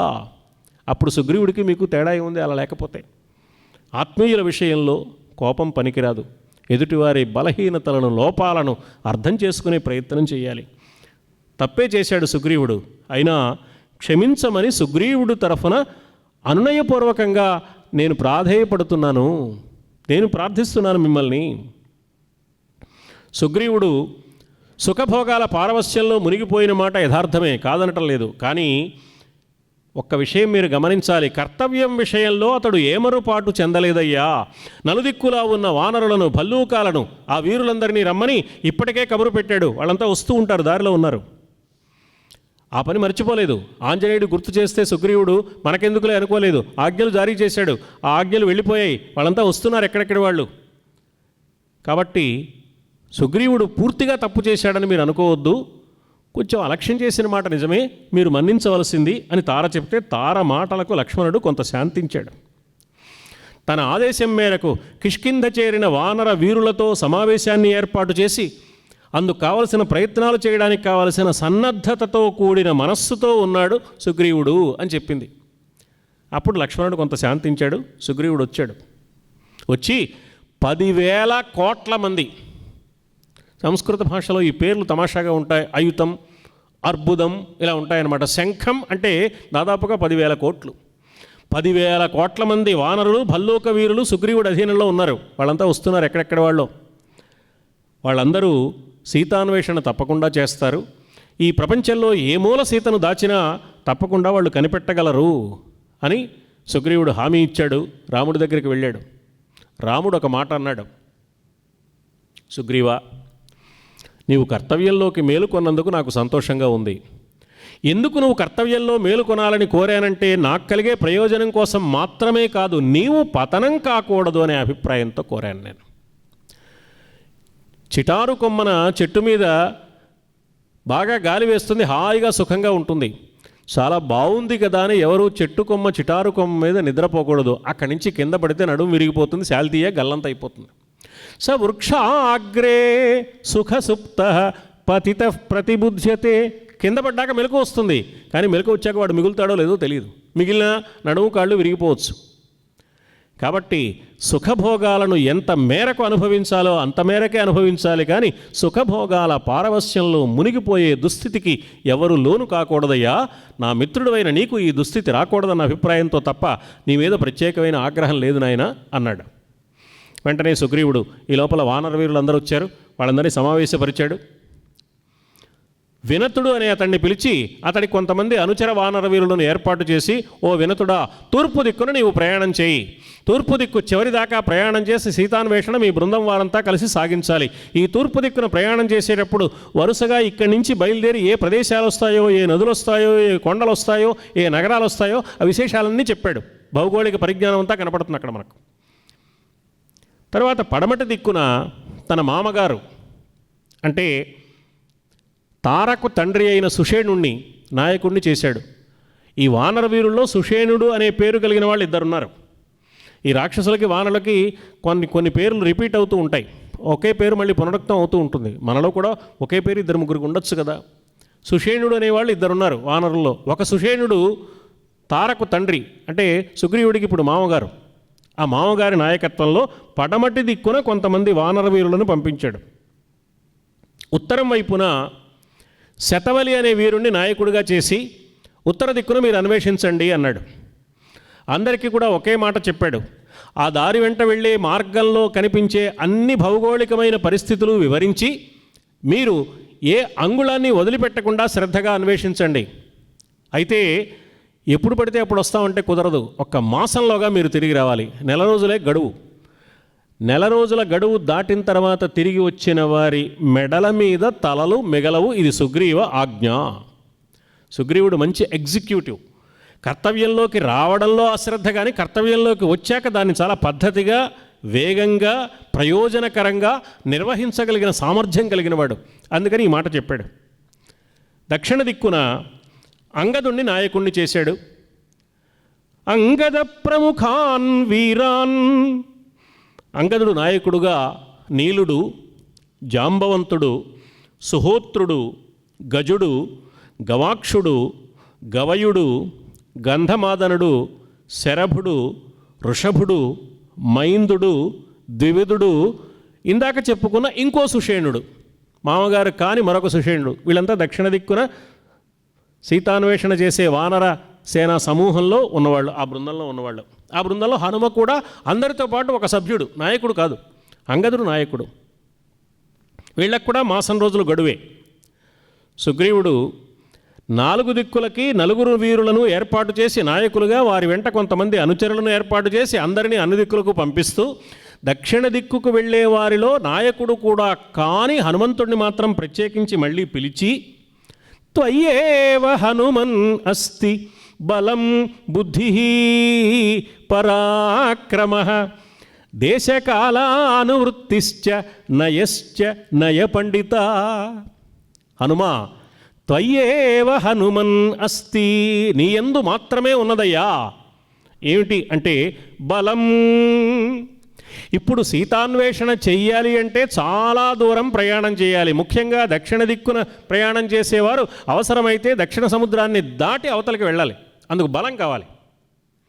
అందుకని మొట్టమొదటి ఉండవలసింది బలం. అడుగు తీస్తే అడుగు వేయలేనండి అంటే వాడేం అన్వేషణ చేస్తాడు. అందుకని బలం కావాలి. బలం ఒక్కటి ఉంటే సరిపోతుందా? బుద్ధి బలం కూడా ఉండాలి. కేవలం శారీరకమైన బలం ఉంటే సరిపోదు. ఎందుకంటే ఇంతకుముందు ఆంజనేయుడు సీతను చూడలేదు, ఇప్పుడు చూస్తే గుర్తుపట్టాలి. ఫోటోలు ఉన్నాయా ఆ రోజుల్లో, వీడియోలు ఉన్నాయా? సీత నవ్వితే ఎలా ఉంటుంది, సీత నడిస్తే ఎలా ఉంటుంది, సీత మాట్లాడితే ఎలా ఉంటుంది, ఇది ప్రొఫైల్ ఫోటో అండి, ఇది లాంగ్ షాట్ ఫోటో అండి, ఇది పాస్పోర్ట్ ఫోటో అండి చూపించడానికి వీల్లేదే, అవకాశం లేదే. మరి సీత కనపడితే ఏమని గుర్తుపడతాడు ఆంజనేయుడు? అందుకని బుద్ధి బలాన్ని ఉపయోగించి ఈమె సీత అవుతుందా కాదా అని ఆమె స్వభావాన్ని అర్థం చేసుకోగలిగిన బుద్ధిబలం కూడా కావాలి. ఆ బుద్ధిబలం కూడా నీకున్నది హనుమా. త్వయ్యేవ హనుమన్ అస్తి బలం బుద్ధి. రావణుడి చెరలో సీత ఉన్నది కాబట్టి, రావణుడు రాక్షస వీరుడు కాబట్టి గట్టి కాపలా పెట్టి ఉంటాడు. అవసరమైతే యుద్ధం చెయ్యాలంటే పరాక్రమం కావాలి. బలం బుద్ధి పరాక్రమ. పరాక్రమం కూడా నీకున్నదయ్యా. పరాక్రమం ఉంటే సరిపోతుందా? కొత్త చోట యుద్ధం చెయ్యాలా వద్దా నిర్ణయించుకోవాలి. కొన్ని సందర్భాల్లో యుద్ధం చెయ్యాలి, కొన్ని సందర్భాల్లో యుద్ధం చేయకుండా తప్పించుకుని దాక్కోవాలి.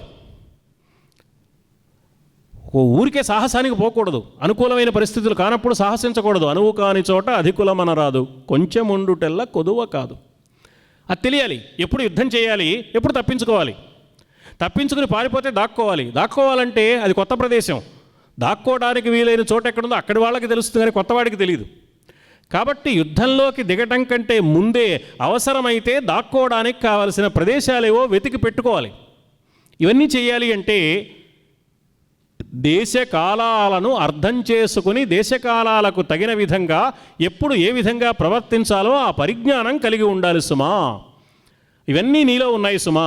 త్వయేవ హనుమన్ అస్తి బలం బుద్ధి పరాక్రమ దేశకాలానువృత్తిశ్చ నయశ్చ. నయము అంటే ఒక అర్థం వినయం, మరో అర్థం నీతి. దేశకాలాలకు తగిన విధంగా నీతిని పాటించే నైపుణ్యం నీకున్నది. దేశకాలాలకు తగిన విధంగా ఎప్పుడు వినయం ప్రకటించాలో, ఎప్పుడు ఔద్ధత్యాన్ని ప్రకటించాలో, ఎప్పుడు యుద్ధం చేయాలో, ఎప్పుడు కాదనాలో ఆ తెలిసిన పరిజ్ఞానం కూడా నీకున్నది సుమా. దేశకాల అనువృత్తిశ్చ నయశ్చ నయ పండిత. ఆ వినయంలో కానీ ఆ నీతిలో కానీ నువ్వు అసాధారణమైన ప్రజ్ఞాపాఠవాలు కలిగిన వాడివి. అందుకని నీ వల్ల ఈ కార్యసాధన జరుగుతుందని నాకు అనిపిస్తుంది నాయన, నీకు బాధ్యత పడాలి. సుగ్రీవుడి మాట అంటే ఆంజనేయుడు అవుననలేదు కాదనలేదు, నమస్కరించాలని నిలబడ్డాడు. రాముడు ఆంజనేయుడిని పిలిచి, హనుమా వ్యవసాయశ్చ తే వీర సత్వయుక్తశ్చ విక్రమః సుగ్రీవస్య చ సందేశః సిద్ధిం కథయతీవ మే. ఏ కార్యక్రమాన్ని నిర్వహించాలన్నా దాన్ని ప్రణాళికాబద్ధంగా చేయడానికి కావలసిన బుద్ధి కుశలత నీకున్నదని నీవు పరిచయమైన మొట్టమొదటి క్షణంలోనే నాకు అర్థమైంది. దాంతోపాటుగా ఆ కార్యక్రమాన్ని నిర్వహించడానికి కావలసిన వాగ్విన్యాసం కూడా నీకుందని కూడా నేను తెలుసుకున్నాను. ఆ కార్యక్రమాన్ని నిర్వహించేటప్పుడు ఏ మేరకు బలాన్ని ప్రయోగించాలి, ఏ మేరకు లొంగి ఉండాలి, ఎక్కడ వినయాన్ని ప్రకటించాలి, ఇవన్నీ పుష్కలంగా నీలో ఈ గుణాలన్నీ ఉన్నాయని నాకు అర్థమైంది. ఇప్పుడు సుగ్రీవుడు చెప్పిన మాటలతో మరింత స్థిరంగా ఆ భావాలు నాకు నిలబడి ఉన్నాయి. అందుకని నీ వల్లనే ఈ పని జరుగుతుందని నా మనస్సుకు తోస్తున్నది సుమా. కాబట్టి సీత కనపడితే నీవు రాముడి దగ్గర నుంచే వచ్చావని సీతకు తెలియాలి కదా, విశ్వాసం కలగాలి కదా, నువ్వు కొత్తవాడివి కదా, అందుకని ఉన్న అంగుళీయకాన్ని నీకు ఆనవాలుగా ఇస్తున్నానయ్యా అన్నాడు. నిజానికి రాముడిచ్చింది, హనుమ పుచ్చుకున్నది ఉంగరం అనే వస్తువు కాదు, సీతాన్వేషణ బాధ్యత. ఇంతమంది ఇన్ని దిక్కులకు వెళుతుంటే ప్రత్యేకించి ఆంజనేయుడినే పిలిచి ఆయనకే అంగుళీయకం ఇస్తే ఆంజనేయుడికి కాక మరో దిక్కు అనే వెళ్ళిన ఇంకొకళ్ళకి సీత కనపడింది అనుకోండి, ఏమయ్యా అన్నీ బాగానే ఉన్నాయి, ఆనవాలు ఏది అంటే వాడు ఇంత దూరం వెనక్కి వచ్చి రాముడి దగ్గరికి రావాలి. పోనీ రాముడి దగ్గర కూడా ఆ ఉన్న ఒక్క ఉంగరం ఆంజనేయుడి దగ్గర ఉంది, రాముడికి ఆనవాలు ఇవ్వడానికి అవకాశం లేదు. ఈ ఇబ్బంది కలుగుతుంది కదా. అందుకని హనుమంతుడు ఏమనాలి, ఏమోనయ్యా ఎవరికి కనిపిస్తుందో ఏమిటో, ఎందుకైనా మంచిది నీ దగ్గరే ఉంచు, ఎవరికి కనిపిస్తే వాళ్ళు ఆనవాలు అడిగితే మళ్ళీ వెనక్కి వచ్చి నీ దగ్గర నుంచి తీసుకుంటారు, నీ దగ్గర ఉండడమే మంచిది అనాలి కదా. ఆంజనేయుడు అనలేదు. అంటే రాముడు ఇచ్చింది, ఆంజనేయుడు పుచ్చుకున్నది ఉంగరం అనే ఒక ఆభరణం కాదు, సీతాన్వేషణ బాధ్యత. తన మీద తనకు ఎంత నమ్మకం ఉంటే ఆంజనేయుడు దాన్ని తీసుకుంటాడండి. వద్దని అనలేదు, స్వీకరించాడు. దోసిలి పట్టి ఆ అంగుళీయకాన్ని స్వీకరించాడు. రామచంద్రమూర్తి అంగుళీయకాన్ని ఇచ్చాడు. ఇది ఒక అంశం, తన మీద తన నమ్మకం ఒక అంశం. రెండో అంశం బాధ్యత పడే మనస్తత్వం. ఏమోనండి ఇంత కష్టమైన పని నాకు ఇస్తున్నారు, నేను చేయగలనో లేనో, ఎందుకు వచ్చింది లేండి మీ దగ్గరే ఉంచండి అనలేదు. పైగా దక్షిణ దిగ్భాగాన సీతాన్వేషణ చేసే వానరసేనా సమూహానికి నాయకుడు అంగదుడు. నాయకత్వం అంగదుడికి ఇచ్చారు, బాధ్యత ఏమో ఆంజనేయుడికి ఇచ్చారు. మనమైతే ఏమంటాం, ముందు కొంచెం లీడర్షిప్ విషయం ఆలోచించండి, లీడర్షిప్ ఎవరికో ఇచ్చారు కదా, లీడర్షిప్ వాడికి ఇచ్చి పనేమో నాకు పెట్టారు, లీడర్షిప్ ఆలోచించండి, తర్వాత మిగతా విషయాలు మాట్లాడదాం అంటాం మనమైతే. కానీ ఆంజనేయుడికి నాయకత్వం అక్కర్లేదు, సేవకత్వం కావాలి. సేవ కోసం ఉన్న మహానుభావుడు ఆయన. అందుకని రామచంద్రమూర్తి సేవే తనకు సర్వస్వంగా భావించే మనస్తత్వం కలిగినవాడు కాబట్టి దోసిలి పట్టి ఆ అంగుళీయకాన్ని ప్రేమతో స్వీకరించాడు. నాలుగు దిక్కులకు వెళ్ళేవారికి అన్ని వైపులా ఉండే భౌగోళిక స్థితిగతులు సుగ్రీవుడు ఇంతగా వివరిస్తుంటే రాముడు ఆశ్చర్యంగా చూస్తున్నాడు. చూసి అందరూ అన్ని వైపులకు వెళ్ళిపోయిన తర్వాత, సుగ్రీవా చాలా ఆశ్చర్యంగా ఉందయ్యా, నాలుగు దిక్కుల వైపు దిక్కుల చివరల వరకు ఉండే భౌగోళికమైన సన్నివేశాలన్నీ ఇంత హాయిగా ఎలా వివరించగలిగావు, ఇంత స్పష్టంగా చెప్తున్నావే, ఎప్పుడు చూసావయ్యా ఇవన్నీ, నీకు ఎలా తెలిసాయి అన్నాడు. ఆయన అన్నాడు, ఏం లేదు, మా అన్నయ్య నన్ను చంపడానికి తరుముకుంటూ వస్తే భయపడి అన్ని దిక్కుల చివర్ల దాకా పారిపోయాను నేను ప్రాణభయంతో, అందుకని అన్ని దిక్కులు నాకు తెలుసు అన్నాడు.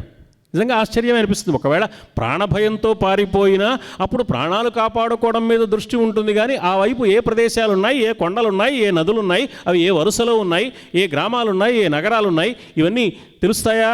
తెలిస్తే మాత్రం నిలుస్తాయా? గుర్తుంటుందా? ఇన్నాళ్లకి ఆ విషయం గుర్తుంది అంటే సుగ్రీవుడు ఎంత మహా మేధావి అయినవాడో మనకు అర్థమవుతుంది అనమాట. అందువల్ల సుగ్రీవుడు గొప్ప ఎగ్జిక్యూటివ్ అనే మాట అందుకోసం అనుకున్నాం. 4 బృందాల వాళ్ళు 4 వైపులా ప్రయాణం చేశారు. మాసం గడువు దాటిపోకుండా మిగతా వాళ్ళంతా వచ్చేశారు. మిగతా 3 దిక్కుల వాళ్ళు, మేము ప్రయత్నం చేసాం, ఆ దిక్కు చివరిదాకా వెళ్ళాం, సీత కనిపించలేదు అని సుగ్రీవుడికి రామచంద్రమూర్తికి చెప్పారు. సరేలే, ఇంకా దక్షిణ దిక్కు ఉంది కదా, వాళ్ళు వస్తారు చూద్దాంలే అనుకున్నాడు సుగ్రీవుడు. రాముడు మాత్రం 3 దిక్కుల వాళ్ళు తిరిగి వచ్చేశారు, సీత కనపడలేదంటున్నారని రాముడు ఎక్కడ బాధపడతాడో అని ఈ వెళ్ళొచ్చిన వాళ్ళందరూ మాకు కనపడలేదని చెప్పడంతో పాటుగా, అయినా మీరు బాధపడక్కర్లేదు మహారాజా, రామచంద్రమూర్తి కూడా దిగులు పడవలసిన అవసరం లేదు, తప్పకుండా సీతను దక్షిణ దిగ్భాగాన అన్వేషించడానికి వెళ్ళిన ఆంజనేయుడు తప్పకుండా చూస్తాడు, సీత మనకు కనపడుతుంది, నిరాశ చెందవలసిన అవసరం లేదు. ఈ కఠినంపు కార్యమిది ఎవ్వడు నేరడు చేయగా, చాలా కష్టమైన పని ఇది, అంత తేలికైన విషయం కాదు.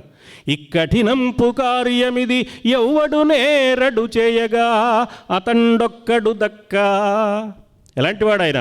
బాహుయుగళోగ్ర పరాక్రమవన్ని మాలికాధికృత దిగ్వియత్ సకల దేశుడు అధీశుడు. అపారమైన పరాక్రమ సంపద కలిగి ఏ పనిని ఎప్పుడు నిర్వహించాలో, ఎలా నిర్వహించాలో బాగా తెలిసినవాడు, అన్ని దిక్కుల వివరాలు తెలిసినవాడు, అన్ని రకాల కార్యక్రమ నిర్వహణ సామర్థ్యము కలిగినవాడు. దిగ్వియత్ సకల దేశుడధీశుడు సర్వకార్యపున్ పక్కికలందు వాడొకడు. అతడికి అతడే సాటైన మహానుభావుడైన వానరలోక విధాతృమూర్తి అయి. ఆంజనేయుడు వానరుడు అని చెప్పుకుంటే, ఆంజనేయుడు వానరుడు, మేమంతా కూడా వానరులం, ఆంజనేయుడు మా జాతివాడు అని వానరులందరూ గర్వించడానికి వీలైన మహానుభావుడయ్యా ఆంజనేయుడు. తప్పకుండా ఆంజనేయుడు సీతమ్మను చూచి వస్తాడు, మీరు దిగులు పడవద్దు అని వాళ్ళంతా చెప్పారు. ఈ దక్షిణ దిక్కు అన్వేషించే వాళ్ళు వరుసగా అన్వేషిస్తూ అలా వెళ్ళి చాలా దూరం వెళ్ళారు. ఎక్కడా సీత కనిపించలేదు. వీళ్లకు ఆకలి దప్పికలు కలిగాయి. అక్కడ ఒక బిలం ఉంది, వృక్ష బిలం దాని పేరు. అందులో నుంచి పక్షులు తడిసిన ముక్కులతో వస్తున్నాయి. బహుశా ఈ బిలంలో నీళ్లు ఉన్నాయన్నమాట. అక్కడికి వెళ్ళి పక్షులని నీళ్లు తాగొస్తున్నాయని నెమ్మదిగా అందరూ ఆ బిలంలోకి వెళ్ళారు. అక్కడ విశాలమైన భవనాలు ఉన్నాయి, బంగారు భవనాలు ఉన్నాయి, మంచి ఉద్యానవనాలు ఉన్నాయి, సరోవరాలు ఉన్నాయి, కావలసినన్ని ఫలాలు, మధురమైన జలాలు ఉన్నాయి. కోతులకు ఇంకేం కావాలండి? హాయిగా నీళ్లు తాగాయి, తిన్నాయి, కాలక్షేపం చేసాయి, ప్రశాంతంగా ఉన్నాయి. ఇదేదో బాగుందిరా మనకి అనుకున్నా, అక్కడే ఉండిపోతే బాగుండన్న భావాలు కూడా వాళ్ళకి కలగడం మొదలయ్యాయి. అక్కడ వారికి ఒక స్త్రీమూర్తి కనిపించింది. ఆమె పేరు స్వయం ప్రభాదేవి. ఆమెను పరిచయం చేసుకున్నాడు ఆంజనేయుడు. ఎవరమ్మా నువ్వు? ఈ బిలం ఏమిటి? ఎందుకు ఇలా ఉంది ఈ వాతావరణం అని తామెవరో, ఎందుకు వచ్చారో ఈ వివరాలన్నీ చెప్పాడు. ఆవిడ ఆ బిలానికి సంబంధించిన విశేషాలన్నీ చెప్పింది. మయుడు అనే శిల్పి ఇది నిర్మించాడు. హేమ అనే అప్సరస పట్ల కోరికతో ఉన్నందువల్ల దేవేంద్రుడు ఆగ్రహించి ఆ మయుడిని సంహరించాడు. ఈ బిలమంతా హేమ అధీనంలోకి వచ్చే విధంగా బ్రహ్మదేవుడు ఏర్పాటు చేశాడు. ఆ హేమ నాకు స్నేహితురాలు. ఈ బిలానికి, ఈ భవనాలకు, ఈ ఉద్యానవనాలకు రక్షించవలసిన బాధ్యత నాకు అప్పగించి ఆ హేమ ఎక్కడికో వెళ్ళిపోయింది. నా పేరు స్వయంప్రభ అని తన వృత్తాంతం అంతా చెప్పింది ఆమె. తాము ఎందుకు వచ్చారో ఈ వివరాలన్నీ ఆంజనేయుడు చెప్పాడు. చెప్పి మేము ఇక్కడ చాలా కాలం ఉన్నాము, రావడం అయితే లోపలికి వచ్చాం కానీ ఎలా బయటికి వెళ్ళాలో తెలియటం లేదు, మేము అన్వేషణ కొనసాగించాలి, ఇప్పటికే గడువు దాటిపోతోంది, అందుకని బయటికి వెళ్ళే దారి చెప్పమ్మా అన్నాడు. అసలు ఈ బిలంలోకి ఎవరూ ప్రవేశించలేరు నాయన, ఒకవేళ ప్రవేశిస్తే ఎవరూ ప్రాణాలతో బయటికి వెళ్ళలేరు. ఈ బిలం యొక్క లక్షణం అది. కానీ మీరు లోకోపకారానికి కావలసిన ఒక మంచి పని చేస్తున్నారు కాబట్టి మీ పట్ల నాకు సానుభూతి కలిగింది. మీ అందరూ ఈ బిలంలోంచి బయటికి వెళ్ళే ఏర్పాటు నేను చేస్తాను కదా, మీరంతా కళ్ళు మూసుకోండి అందరూ కళ్ళు మూసుకున్నారు. కళ్ళు తెరిచేప్పటికి వాళ్ళు వింధ్యపర్వత ప్రాంతంలో దక్షిణ సముద్ర తీరంలో ఉన్నారు. తన తపశ్శక్తి చేత స్వయంప్రభాదేవి వారందరినీ ఆ బిలమార్గం నుంచి బయటపడేలాగా చేసింది. వాళ్ళందరూ అక్కడ కూర్చొని మాట్లాడుకుంటున్నారు. ఎలాగోలా బిలంలోంచి బయటపడ్డానరా, బాగానే ఉంది, కానీ అందులో తారుడు అనే ఒక వీరుడు ఉన్నాడు, వానర వీరుడు. వాడు ఏమన్నాడంటే, ఎలాగో గడువు దాటిపోతుంది, సీత ఏమో మనకు కనిపించలేదు, వెనక్కి తిరిగి వెళతాం, గడువు దాటిపోయిన తర్వాత వెళితే సుగ్రీవుడు ఏం చేస్తాడో మనకు తెలుసు కదా, చంపేస్తాడు, కాబట్టి ప్రాణాలు పోగొట్టుకుంటాం. పోనీ సీత కనపడితే గడువు దాటిపోయినా ఆలస్యమైనా ఓ సీతని చూసి వచ్చామని రాముడు సంతోషిస్తాడు, కాబట్టి రాముడు సంతోషిస్తే సుగ్రీవుడు కూడా సంతోషిస్తాడు, కాబట్టి మనకు క్షమిస్తారు. సీతను చూడడము జరగలేదు, ఆలస్యమైంది, పని జరగలేదు, కాబట్టి ప్రాణాలు పోవడం ఖాయం. అక్కడికి వెళ్ళి ప్రాణాలు పోగొట్టుకోవడం కంటే ఇక్కడే ప్రాయోపవేశం చేయడం మంచిది అన్నారు కొందరు అన్నారు, అసలు అక్కడికి వెళ్ళి మాత్రం ప్రాణాలు పోగొట్టుకోవడం ఎందుకు, ఇక్కడ నుండి మాత్రం ప్రాణాలు తీసుకోవడం ఎందుకు, ఈ బిలంలో అన్ని సదుపాయాలు బాగున్నాయి కదా, ఇప్పుడు చూసాం కదా, అక్కడికి వెళ్ళి హాయిగా తింటూ తాగుతూ కాలక్షేపం చేసేద్దాం, ప్రాణాలు దక్కించుకుందాం, ఇందులో ఉన్నట్టు ఎవరికి తెలియదు కదా, మనం సుఖంగానే ఉండిపోతాం. ఓహో, రామ కార్యానికి విఘాతం కలిగే ఆలోచనలు చేస్తున్నారు ఈ వానరులు అని గమనించాడు ఆంజనేయుడు. ఈ తారుడు అంగదుడి పక్కన చేరి అంగదుడితో కూడా చెప్పాడు. అంగదుడు అనుకున్నాడు, నిజమే, మా నాన్నను చంపించడానికి ఇంత పథకం వేసిన మా బాబాయి సుగ్రీవుడు అదను దొరికితే నన్ను కూడా చంపడానికి ఆలోచన చేయకుండా ఉంటాడా? ఇప్పుడు ఎలాగూ గడువు దాటిందనే వంక పెట్టి నన్ను కూడా చంపేస్తాడు. అక్కడికి వెడితే గడువు దాటిందనే నియమం ప్రకారం చంపేయాలి కదా, కొత్తగా పగా ప్రతీకారంతో చంపేదే ఉంది, లోకం కూడా కాదందు. అందుకని ఇది మంచి అవకాశంగా తీసుకుని నాకు కూడా ప్రాణహాని కలిగిస్తాడు సుగ్రీవుడు, కాబట్టి అక్కడికి వెళ్ళే కంటే ఇక్కడే ఉంటే ఇక్కడున్న ఈ వానరులందరికీ నేనే నాయకుడిని. అసమ్మతి వర్గం అనమాట, వేరే వచ్చేసింది. అసమ్మతి వర్గ నాయకుడు అయిపోయాడు. అంగదుడు ఆలోచిస్తున్నాడు, అరే రే అంగదుడు కూడా ఇలా ఆలోచిస్తున్నాడే, వానరులంతా ఇలా ఆలోచిస్తున్నారే, అంగదుడికి ఏం చెప్పాలో అది చెప్పాలి, ఈ వానరులకు ఏం చెప్పాలో అది చెప్పాలి, తొందరపడకూడదు అనుకున్నాడు ఆంజనేయుడు. నెమ్మదిగా మొదట అంగదుడి దగ్గరికి వెళ్ళాడు. అంగదా, ఈ వానర వీరులంతా ఎల్లకాలం నీతోనే ఉంటారని అనుకుంటున్నావా? ఇవాళ బాగుంది కాబట్టి ఉంటారు, ఒక 2 నెలలు 3 నెలలు గడిచేటప్పటికీ ఎందుకు వచ్చిన ప్రాణాలు నిలబెట్టుకుని ఏం లాభం, నా భార్యాబిడ్డలు ఎలా ఉన్నారో కదా కిష్కింధా నగరంలోని వీళ్ళకి అనిపించకుండా ఉంటుందా? వీళ్ళలో ఒకళ్ళో ఇద్దరో నీకు చెప్పకుండానో నెమ్మదిగా అక్కడికి వెడతారు, సుగ్రీవుడి పాదాల మీద పడతారు, రాముడి పాదాల మీద పడతారు, వాళ్ళు క్షమించేస్తారు, తప్పు ఒప్పుకున్నారు కాబట్టి, తప్పు నీదవుతుంది, వాళ్ళు రక్షింపబడతారు, నీవు నేరస్తుడు అయిపోతావు. ఆలోచించుకో. నిత్యం అస్థిర చిత్తాహి కపయో హరిపుంగవ నాజ్ఞాప్యం విషహిష్యంతి పుత్రదారాన్ వినాత్వయా. భార్యాబిడ్డలకు దూరంగా ఎల్లకాలం నీతో ఉంటారని అనుకుంటున్నావా? నిజమే అనిపించింది అంగదుడికి. అంగదుడి మనస్సులో మార్పు తీసుకొచ్చాడు. మరి వీళ్ళందరికీ కూడా మార్పు రావాలి కదా. వీళ్ళు ఏమనుకుంటున్నారు, మనం ఇక్కడ ఉన్నట్టు ఎవరికీ తెలియదు, సుఖంగా ఉందామని. వాళ్ళతో అన్నాడు, హనుమ, ఇక్కడికి ఎవ్వరూ రాలేరని ఎవరికీ తెలియదని మీరు ఎలా అనుకుంటున్నారయ్యా? లక్ష్మణో నిశితైర్బాణై భింద్యాత్ పత్రపుటం యథా.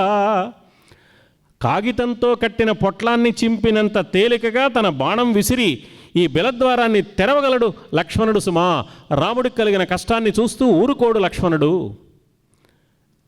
ఆయన వేసిన బాణప్రయోగం ఎంత గొప్పదంటే ఈ బిలద్వారం తెరుచుకుంటుంది. ఎలా తెరుచుకుంటుంది? కాగితం పొట్లం చిరిగినంత తేలిగ్గా.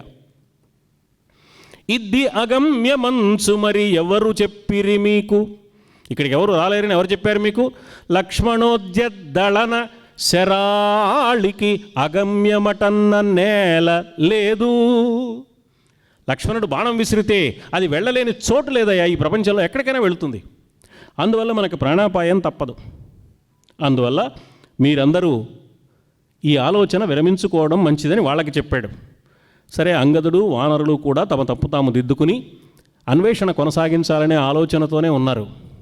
కానీ ఆ దక్షిణ సముద్ర తీరంలో కూర్చున్నారు. ఏం లాభం, మనం ఏం సాధించగలం? అందుకని బిలంలో ఉండొద్దు, ఇక్కడే ప్రాణాలు వదిలేద్దామని సముద్ర తీరంలో ప్రాయోపవేశం చేశారు. ప్రాణం పోయేదాకా అలా ఉండిపోవడం అనమాట, ఆహారం ఏం తీసుకోకుండా. మనం ఎందుకు పనికిరాని వాళ్ళం? ఒక చిన్న పక్షి చేసిన పాటి ఉపకారం కూడా రామచంద్రమూర్తికి చేయలేకపోయాం కదా మనం.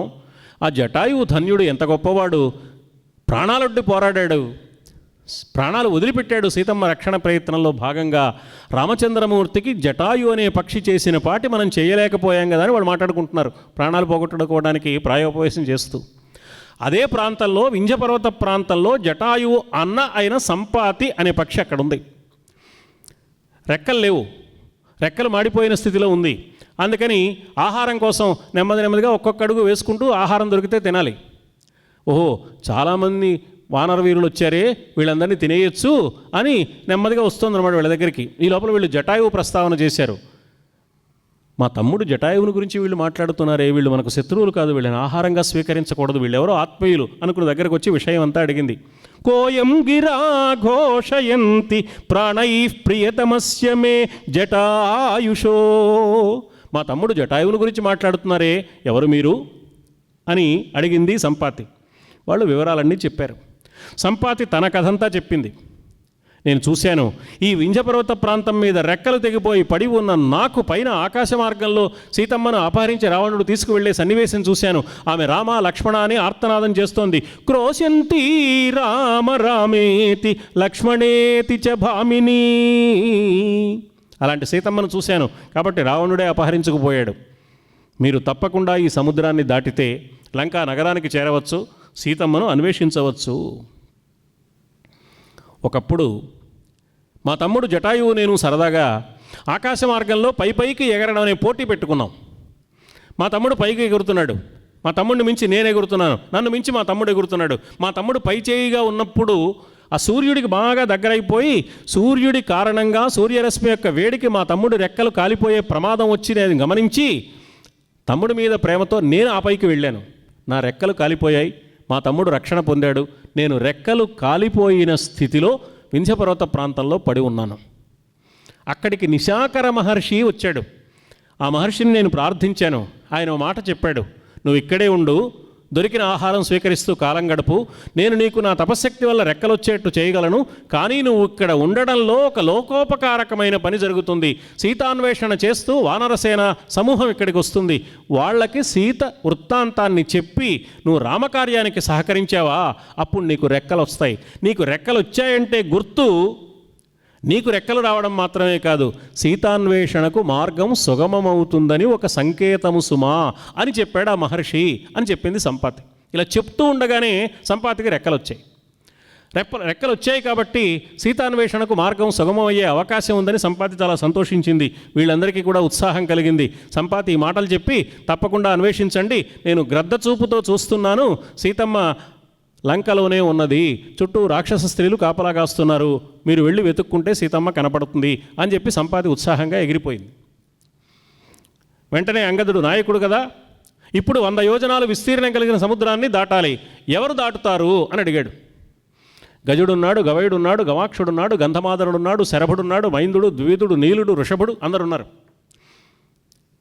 గజుడు 10 అన్నాడు, గవాక్షుడు 20 అన్నాడు, గవయుడు 30 అన్నాడు, గంధమాదనుడు 40 అన్నాడు, శరభుడు 50 అన్నాడు. ఇలా వరుసగా లెక్కలు చెప్తున్నారు. 99 దాటినా ఉపయోగం లేదు, వాడు సముద్రంలో పడిపోతాడు. 1 దాటితే ఎంతో, 99 దాటితే అంతే. ఈ 10, 20, 30 ఈ లెక్కల వల్ల ఏం ఉపయోగం ఉందండి? వాళ్ళు వాళ్ళ సామర్థ్యం అంతవరకే కాబట్టి చెబుతున్నారు.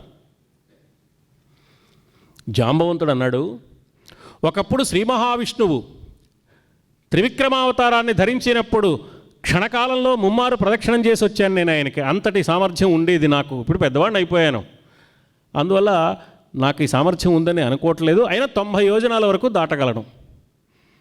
అంగదుడు అన్నాడు, నేను 100 యోజనాలు దాటగలను, కానీ తిరిగి రాగలనో లేదో తెలీదు. మరి 100 యోజనాల విస్తీర్ణం కలిగిన సముద్రాన్ని దాటాలంటే 200 యోజనాలు దాటే సామర్థ్యం కావాలి. లేకపోతే అంగదుడు అక్కడ ఉంటాడు, సీతతో పాటు అంగదుని వెతుక్కోవడానికి ఇంకోళ్ళు వెళ్ళాలి, ఈ పెద్ద ఇబ్బంది.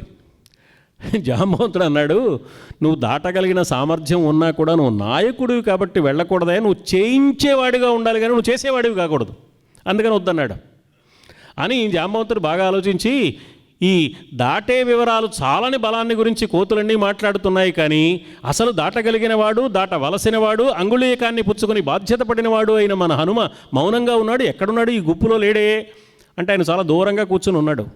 ఓ బండరాతి మీద కూర్చున్నాడు ప్రశాంతంగా ఆంజనేయుడు. ఆయన దగ్గరికి వెళ్ళాడు, ఏమయ్యా నువ్వు కదా అంగుళీకాన్ని పుచ్చుకుని బాధ్యత పడిన వాడివి, నువ్వు ఇలా మౌనంగా ఉంటావా రామకార్యాన్ని నిర్వహించవలసిన బాధ్యత నీది కదా, నువ్వు ఇలా మౌనంగా ఉంటే ఎలా? వీరవానరలోకస్య సర్వశాస్త్ర విశారద తూష్ణీం ఏకాంతమాశ్రిత్య హనుమన్ కిం న జల్పసి. ఇలా మౌనంగా ఉన్నావేమిటయా, నువ్వు మాట్లాడవేమిటి అసలు అని. బలం బుద్ధిశ్చ తేజశ్చ సత్వంచ హరిపుంగవ విశిష్టం సర్వభూతేషు కిమాత్మానం న బుధ్యసే. బలం ఉన్నవాడివి, బుద్ధిబలం ఉన్నవాడివి, పరాక్రమం ఉన్నవాడివి, తేజస్సు ఉన్నవాడివి, అన్ని రకాల సామర్థ్యాలు కలిగిన నువ్వు, సీతాన్వేషణకు బాధ్యత పడవలసిన నువ్వు ఇలా మౌనంగా ఉండడం న్యాయమేనా? ఇది నాకు అర్థం కావడం లేదే. ఉత్తిష్ఠ హరిశార్దూల లంఘయస్వ మహార్ణవం. వెంటనే లేవయ్యా, సముద్రాన్ని లంఘించు. ఈ సామర్థ్యం నీకు గరుత్మంతుడికి మాత్రమే ఉన్నది. గరుత్మంతుడు మన బృందంలో లేడు, మన బృందంలో ఉన్నది నువ్వే, కాబట్టి బయలుదేరాలి కదా అంటే అప్పుడు హనుమంతుడు కూర్చున్నవాడు కూర్చున్నట్టుగా ఓసారి దక్షిణ దిక్కు వైపు చూశాడు, లేచి నిలబడ్డాడు. నేను దూకుతా అన్నాడు. ఇంతకు ముందే అనొచ్చుగా ఈ మాట, ఎందుకు అనలేదు? ఈ సందేహానికి సమాధానం ఉత్తరకాండలో కనపడుతుంది. అందుకే ఉత్తరాలు ఇచ్చే కాండ ఉత్తరకాండ, మన సందేహాలన్నిటికీ సమాధానాలు దొరికే కాండ అని చెప్పుకున్నాం. ఉత్తరకాండలో ఆంజనేయుడి బాల్యాన్ని గురించి చెప్పారు. ఆంజనేయుడు చిన్నప్పుడు బాగా అల్లరి చేసేవాడు.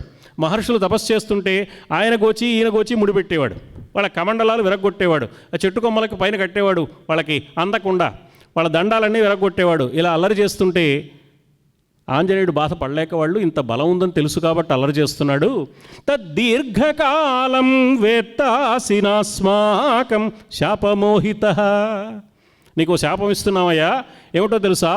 ఎవరైనా గుర్తు చేస్తే తప్ప నీ బలము నీకు తెలియకుండా ఉండుగాక. ఇంత బలం ఉందని తెలిసి కదా అల్లరి చేస్తున్నావు, తెలియదు కాబట్టి చెయ్యవు అన్నారు అని శాపం ఇచ్చారు. మన పురాణాల్లో ఇతిహాసాల్లో శాపాలు, కొన్ని శాపాలు వరాల్లాంటివి, కొన్ని వరాలు శాపాల్లాంటివి. మనం వరమని మురిసిపోతాం, శాపమని దిగులు పడతాం.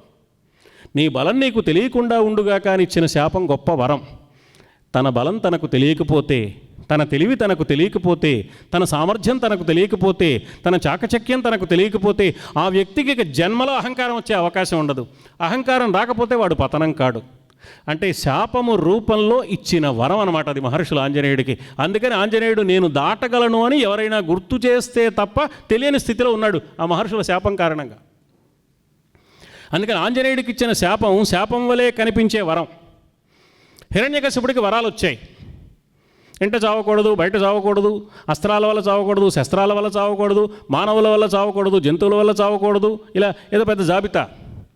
అది వరమని మనం అనుకుంటున్నాం. కానీ ఇంటా బయట కాకుండా గడప మీద, పగలు రాత్రి కాకుండా సంధ్యా సమయంలో, మానవుల వల్ల జంతువుల వల్ల కాకుండా నరసింహుడి వల్ల, అంటే ఎలా చంపాలో నిర్ణయించడానికి పనికొచ్చే శాపం తప్ప అది చావు లేకుండా ఉండే వరం కాదు. అంటే మన పురాణాల్లో వరాలు శాపాల వంటివి, శాపాలు వరాల వంటివి. వరం ఉంది కదా అని మురిసిపోవడం కానీ, శాపం వచ్చింది కదా అని దిగులు పడడం కానీ అవసరం లేదు. అందుకని ఆంజనేయుడికి ఇచ్చిన ఈ శాపం గొప్ప వరం. ఎప్పుడైతే జాంబవంతుడు గుర్తు చేశాడో ఆంజనేయుడికి వెంటనే జ్ఞాపకానికి వచ్చింది, తన బలం తనకు తెలిసింది. కూర్చున్నవాడు కూర్చున్నట్లుగా ఒక్కసారి దక్షిణ దిక్కుకు చూశాడు. వాల్మీకి మహర్షి భావాన్ని గుండెకు పట్టించుకుని విశ్వనాథ వారు అక్కడ ఆంజనేయుడి రూపాన్ని మనకు చూపించారు. విశ్వనాథ వారు ఆంజనేయ ఉపాసకుడు కూడా, అందుకని ఆయన చూపించాడు. ఒగి కూర్చుండిన ఎట్టిదౌ హనుమ కూర్చున్నట్లుగా. కూర్చున్నవాడు కూర్చున్నట్లుగా అంటాం మనం. ఒక్క హేలగా నల్దిక్కులు చూచు త్రుటిలో లాంగూల మాభీల జిమ్మగ పుచ్చోగ్ర విచాలనాద్భుతరవ వ్యాధీర్నరోదోంతరంబుగా సంతాడనమాచరించే వసుధాభోగంబు నిమ్నంబుగా.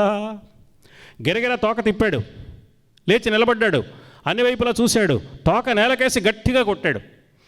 తోక నేలకేసి గట్టిగా కొట్టగానే పెద్ద శబ్దం వచ్చింది. ఆ శబ్దం ఆకాశం దాకా వినపడేంత శబ్దం వచ్చింది. దాంతోపాటు బలమైన ఈ తోక నేల మీద కొట్టిన చోట నేల గాడిపడింది. వసుధాభోగంబు నిమ్నంబుగా అంటే అది ఈ పని చేశాడు. కోతికి ఉత్సాహం కలిగితే తోకకి పని చెప్తాడు, అది లక్షణం, కోతి లక్షణం. అంతేకాదు, ఇక్కడ తోక నేలకేసి కొట్టడం అంటే నా వానరత్వాన్ని వదిలేస్తున్నాను, నాలో దాగి ఉన్న దివ్యత్వాన్ని ఇక నుంచి ప్రదర్శిస్తాను సుమా, మహత్తరమైన సీతాన్వేషణ కార్యం ప్రారంభిస్తాను అని ఆంజనేయుడు చెప్తున్నాడు అనమాట. ఆంజనేయుడు పైకి కనిపించే కోతి నిజంగా దైవశక్తి సమన్వితుడు, త్రిమూర్త్యాత్మక స్వరూపుడు.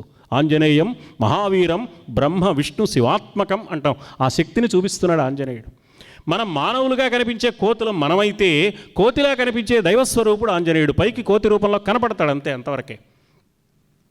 తన మానవత్వాన్ని వదిలేస్తున్నానని చెప్పడానికి నేల మీద గట్టిగా కొట్టాడు తోకతో. లేచి నిలబడ్డాడు, శరీరాన్ని పెంచాడు. ఉంభిత దేహమై గిరిగుహోరు శయానము నిద్రలేచి పెంజృంభణమాచరించిన మృగేంద్ర మహాస్యము ఓలే దర్శనోత్తంభన మూర్తి అయిన పృషదస్వతనూజుని వక్త్రగహ్వరాలంభితమౌ విహాయ సతలంబు అతియామ్య జగత్ ప్రబర్హమై. అలా లేచి నిలబడ్డాడు, శరీరాన్ని బాగా పెంచాడు. నోరు తెరిచి ఒక్కసారి ఎదుట ఉన్న ఏనుగుల గుంపుని మింగివేయడానికి నోరు తెరిచిన సింహంలాగా దక్షిణ దిక్కు వంక చూస్తున్నాడు. దక్షిణ దిక్కు మొత్తాన్ని, ఆ దక్షిణ దిక్కు చివర ఏమైనా మిగిలితే ఆ మొత్తాన్ని మింగేస్తున్నాడా తన చూపులతో అన్నట్లు చూశాడు. ఏ దక్షిణ దిక్కు వైపు తాను ప్రయాణం చేయాలో. అతియామ్య జగత్, యముడు పరిపాలించే దిక్కు దక్షిణ దిక్కు. యామ్య జగత్ అంటే దక్షిణ దిక్కు. అతియామ్య జగత్ అంటే దక్షిణ దిక్కు చివర ఎంతవరకు ఉందో ఆ చివరి దాకా ఆయన చూపు వెళ్ళిందనమాట. అది మింగేస్తోందా అన్నట్టుగా. ఆంజనేయుడు అలా చూస్తున్నాడు, కానీ ఆంజనేయుడిని తేరిపార చూడడానికి ఎవరికీ శక్తి లేదు. అలాంటి దివ్య రూపాన్ని పొందాడు. అక్కడున్న మహేంద్ర పర్వతం మీదకి ఎక్కాడు. ఒక్కొక్క అడుగు వేస్తున్నాడు. వేస్తూ ఆంజనేయుడు ఒక మాట అన్నాడు. ఎంతటి వాడు కావలయునెప్పుడు యత్ప్రతిభా విశిష్టుడై, అంతటి వాడు నేనగుదునప్పుడు తత్ప్రతిభా విశిష్టుడై, అంతక ప్రాంగణ స్థిత మహాధ్వజవద్భుజదండ తీవ్రుడన్ చింతిత కార్యముల్ తనరజేయగ కల్పత రూపమానుడన్. ఎప్పుడు ఎంతటి వాడు కావాలో అప్పుడు అంతటి వాడిని అవుతాను. ఎప్పుడు ఏ రకమైన ప్రతిభ అవసరమో అప్పుడు ఆ రకమైన ప్రతిభను చూపిస్తాను సుమా. ఏమిటయ్యా ఎంతటి వాడు కావాలో అంతటి వాడు అవుతావు అంటే ఏం చేస్తావు? అంతక ప్రాంగణ స్థిత మహాధ్వజవద్భుజదండ తీవ్రుడన్. యముడి ఇంటి ముందు కట్టిన జెండా ఇది యమసదనం అని తెలియజేస్తుంది లోకానికి. ఈ జోలికి వచ్చారా అంతే సంగతులు అని చెప్పడానికి వీలుగా యముడి ఇంటి ముందు జెండా కట్టడానికి ఏ బలమైన రాట పాతి దానికి జెండా కట్టారో ఆ స్తంభం లాంటి భుజం కలిగిన వాడిని, నా భుజబలం జోలికి ఎవడైనా వచ్చాడా వాడు వెళ్ళేది యమసదనానికి. ఓహో, ఎంతటి వాడు కావాలంటే అంతటి వాడైతే చావగొడతావు అన్నమాట. ఇంతేనా? కాదు. చింతిత కార్యముల్ తనరజేయగ కల్పత రూపమానుడన్. మీరు అనుకున్న పనులు చేసి పెట్టడానికి నేను కల్పవృక్షం లాంటి వాడిని. కల్పవృక్షం ఏం కోరితే అది ఇస్తుంది. మీరు ఏం కోరితే ఆ పని చేస్తాను. ఇప్పుడు సీతాన్వేషణ చేయాలి, చేయడానికి సిద్ధంగా ఉన్నాను అని అక్కడున్న మహేంద్ర పర్వతం మీదకి ఎక్కాడు. నేను దూకాలి అంటే పాదాలు గట్టిగా నేల మీద ఊనికి చేయాలి, నా బలానికి ఈ నేల తట్టుకోలేదు, అందుకని కొండ మీదకి ఎక్కుతున్నాను అన్నాడు. ఆ కొండంతా కదిలిపోయింది. అందులో ఆ కొండ గుహల్లో దాక్కున్న పాములన్నీ బయటకు వచ్చాయి. ఏదో జరిగిపోతుంది ఉత్పాతం అనుకుని ఎదురుగా ఉన్న బండరాళ్లను కాటు వేశాయి. ఆ పాము కాటుకి, ఆ విషానికి, ఆ ధాటికి బండరాళ్ళు బద్దలైపోయి కిందకి దొల్లడం మొదలుపెట్టాయి. ఆ కొండ గుహల్లో దాక్కున్న భయంకరమైన సింహాలు, పెద్ద పులులు, రకరకాల భయంకర క్రూర మృగాలన్నీ బయటకు వచ్చి ఆందోళనగా అటు ఇటు పరిగెత్తడం ప్రారంభించాయి.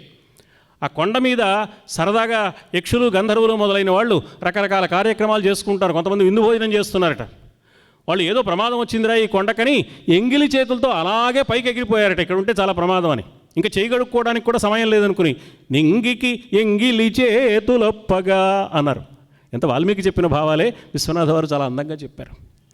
ఇలా కొండ పైకి వెళ్ళాడు. అక్కడ నిలబడ్డాడు ఆ కొండ శిఖరం మీద. అయ్యలరాజు రామభద్రుడు రామాభ్యుదయ కావ్యంలో ఒక మాట అంటాడు, ఓ కొండ మీద మరో కొండ ఉన్నట్టుంది. ఆంజనేయుడు ఎలాంటివాడు? కాంచనాద్రి కమనీయ విగ్రహం, బంగారు కొండ లాంటివాడు ఆయన. నిజంగా మంచి పనులు చేసిన వాడిని మా బంగారు కొండ అంటాం. ఆంజనేయుడు నిజంగానే బంగారు కొండ. స్వభావాన్ని బట్టి బంగారు కొండే, స్వరూపాన్ని బట్టి బంగారు కొండే. ఆ బంగారు కొండ ఈ కొండ మీద నుంచుంది. అక్కడ నుంచున్నాడు. కింద ఉన్న వానర వీరుల వంక చూశాడు. వాళ్ళకి ధైర్యం చెప్తున్నాడు, నేను వెళ్తాను, లంకానగరానికి చేరతాను, సీతాన్వేషణ చేస్తాను, తప్పకుండా సీతమ్మ జాడ తెలుసుకుని వస్తాను, మన వానరులకు వచ్చిన లోటేమీ లేదు, దక్షిణ దిగ్భాగాన సీతాన్వేషణ చేసే వానరసేనా సమూహం సుగ్రీవ మహారాజు గారు అప్పగించిన పనిని పూర్తి చేసి రామకార్యాన్ని సాధించగలిగింది అనే ఖ్యాతి మన బృందానికి తీసుకొస్తాను నేను, మీరంతా నిశ్చింతగా ఉండండి తన తోటి వానర వీరులకు ధైర్యం చెప్పాడు. అక్కడ నిలబడ్డాడు. ఒక్కసారి ఆ లంకానగరం వైపు చూశాడు. ఆ చూపు ఎలా ఉంది అంటే, సవేగవాన్ వేగ సమాహితాత్మా హరిప్రవీర పరవీరహంత మనస్సమాధాయ మహానుభావో జగామలంకాం మనసా మనస్వీ. మనస్సుతో లంకానగరానికి ముందు వెళ్ళిపోయాడు. అలా చూస్తూ మనస్సుతో వెళ్ళిపోయాడు. ముందు ఈ పని చేసేయాలనే భావన వచ్చేసింది. మనస్సుతో వెళ్ళిపోయాడు అన్నాడు. ఏ పనైనా మానవుడు ముందు మనస్సుతో చేయడానికి సిద్ధపడాలి. ఆ పని మీద మనస్సు ఉండాలి. మనస్సు లేకపోతే ఎలా చేస్తాడండి? తర్వాత ఆ పని చేయడం వేరు. ముందు మనస్సులో ఈ పని చేస్తాననే ఒక కృతనిశ్చయం కావాలి, ఒక స్థిర నిశ్చయం కావాలి. అందులో ఏ విధమైన తేడా ఉండకూడదు. ఆంజనేయుడు తప్పకుండా సాగర లంఘనం చేయడానికి, లంకానగరంలో సీతాన్వేషణ చేయడానికి, అందుకోసం వచ్చే అన్ని రకాల అడ్డంకులను ఎదిరించడానికి సిద్ధపడిన మనస్సుతో అక్కడ నిలిచి ఉన్నాడు అనేది కిష్కింధాకాండలోని చిట్ట చివరి మాట. అక్కడ నిలిచిన ఆంజనేయుణ్ణి అలా నిలబెట్టి సుందరకాండలోకి అడుగుపెట్టారు వాల్మీకి మహర్షి. ఆ సుందరకాండలో ఆంజనేయుని యొక్క వీర విజృంభణం, ఆంజనేయుని యొక్క బహుముఖ సామర్థ్య వైభవాన్ని, దాదాపుగా సుందరకాండకు ఆంజనేయుడే నాయకుడు అనిపిస్తుంది. ఆ సుందరకాండ వైభవ విశేషాలను యథావకాశంగా రేపటి రోజున మీకు అందించే ప్రయత్నం చేస్తానని సవినయంగా విజ్ఞప్తి చేసుకుంటూ, మంగళం కోసలేంద్రాయ మహనీయ గుణాత్మనే చక్రవర్తి తనూజాయ సార్వభౌమాయ మంగళం. స్వస్తి సర్వేషాం సమస్త సన్మంగళాని.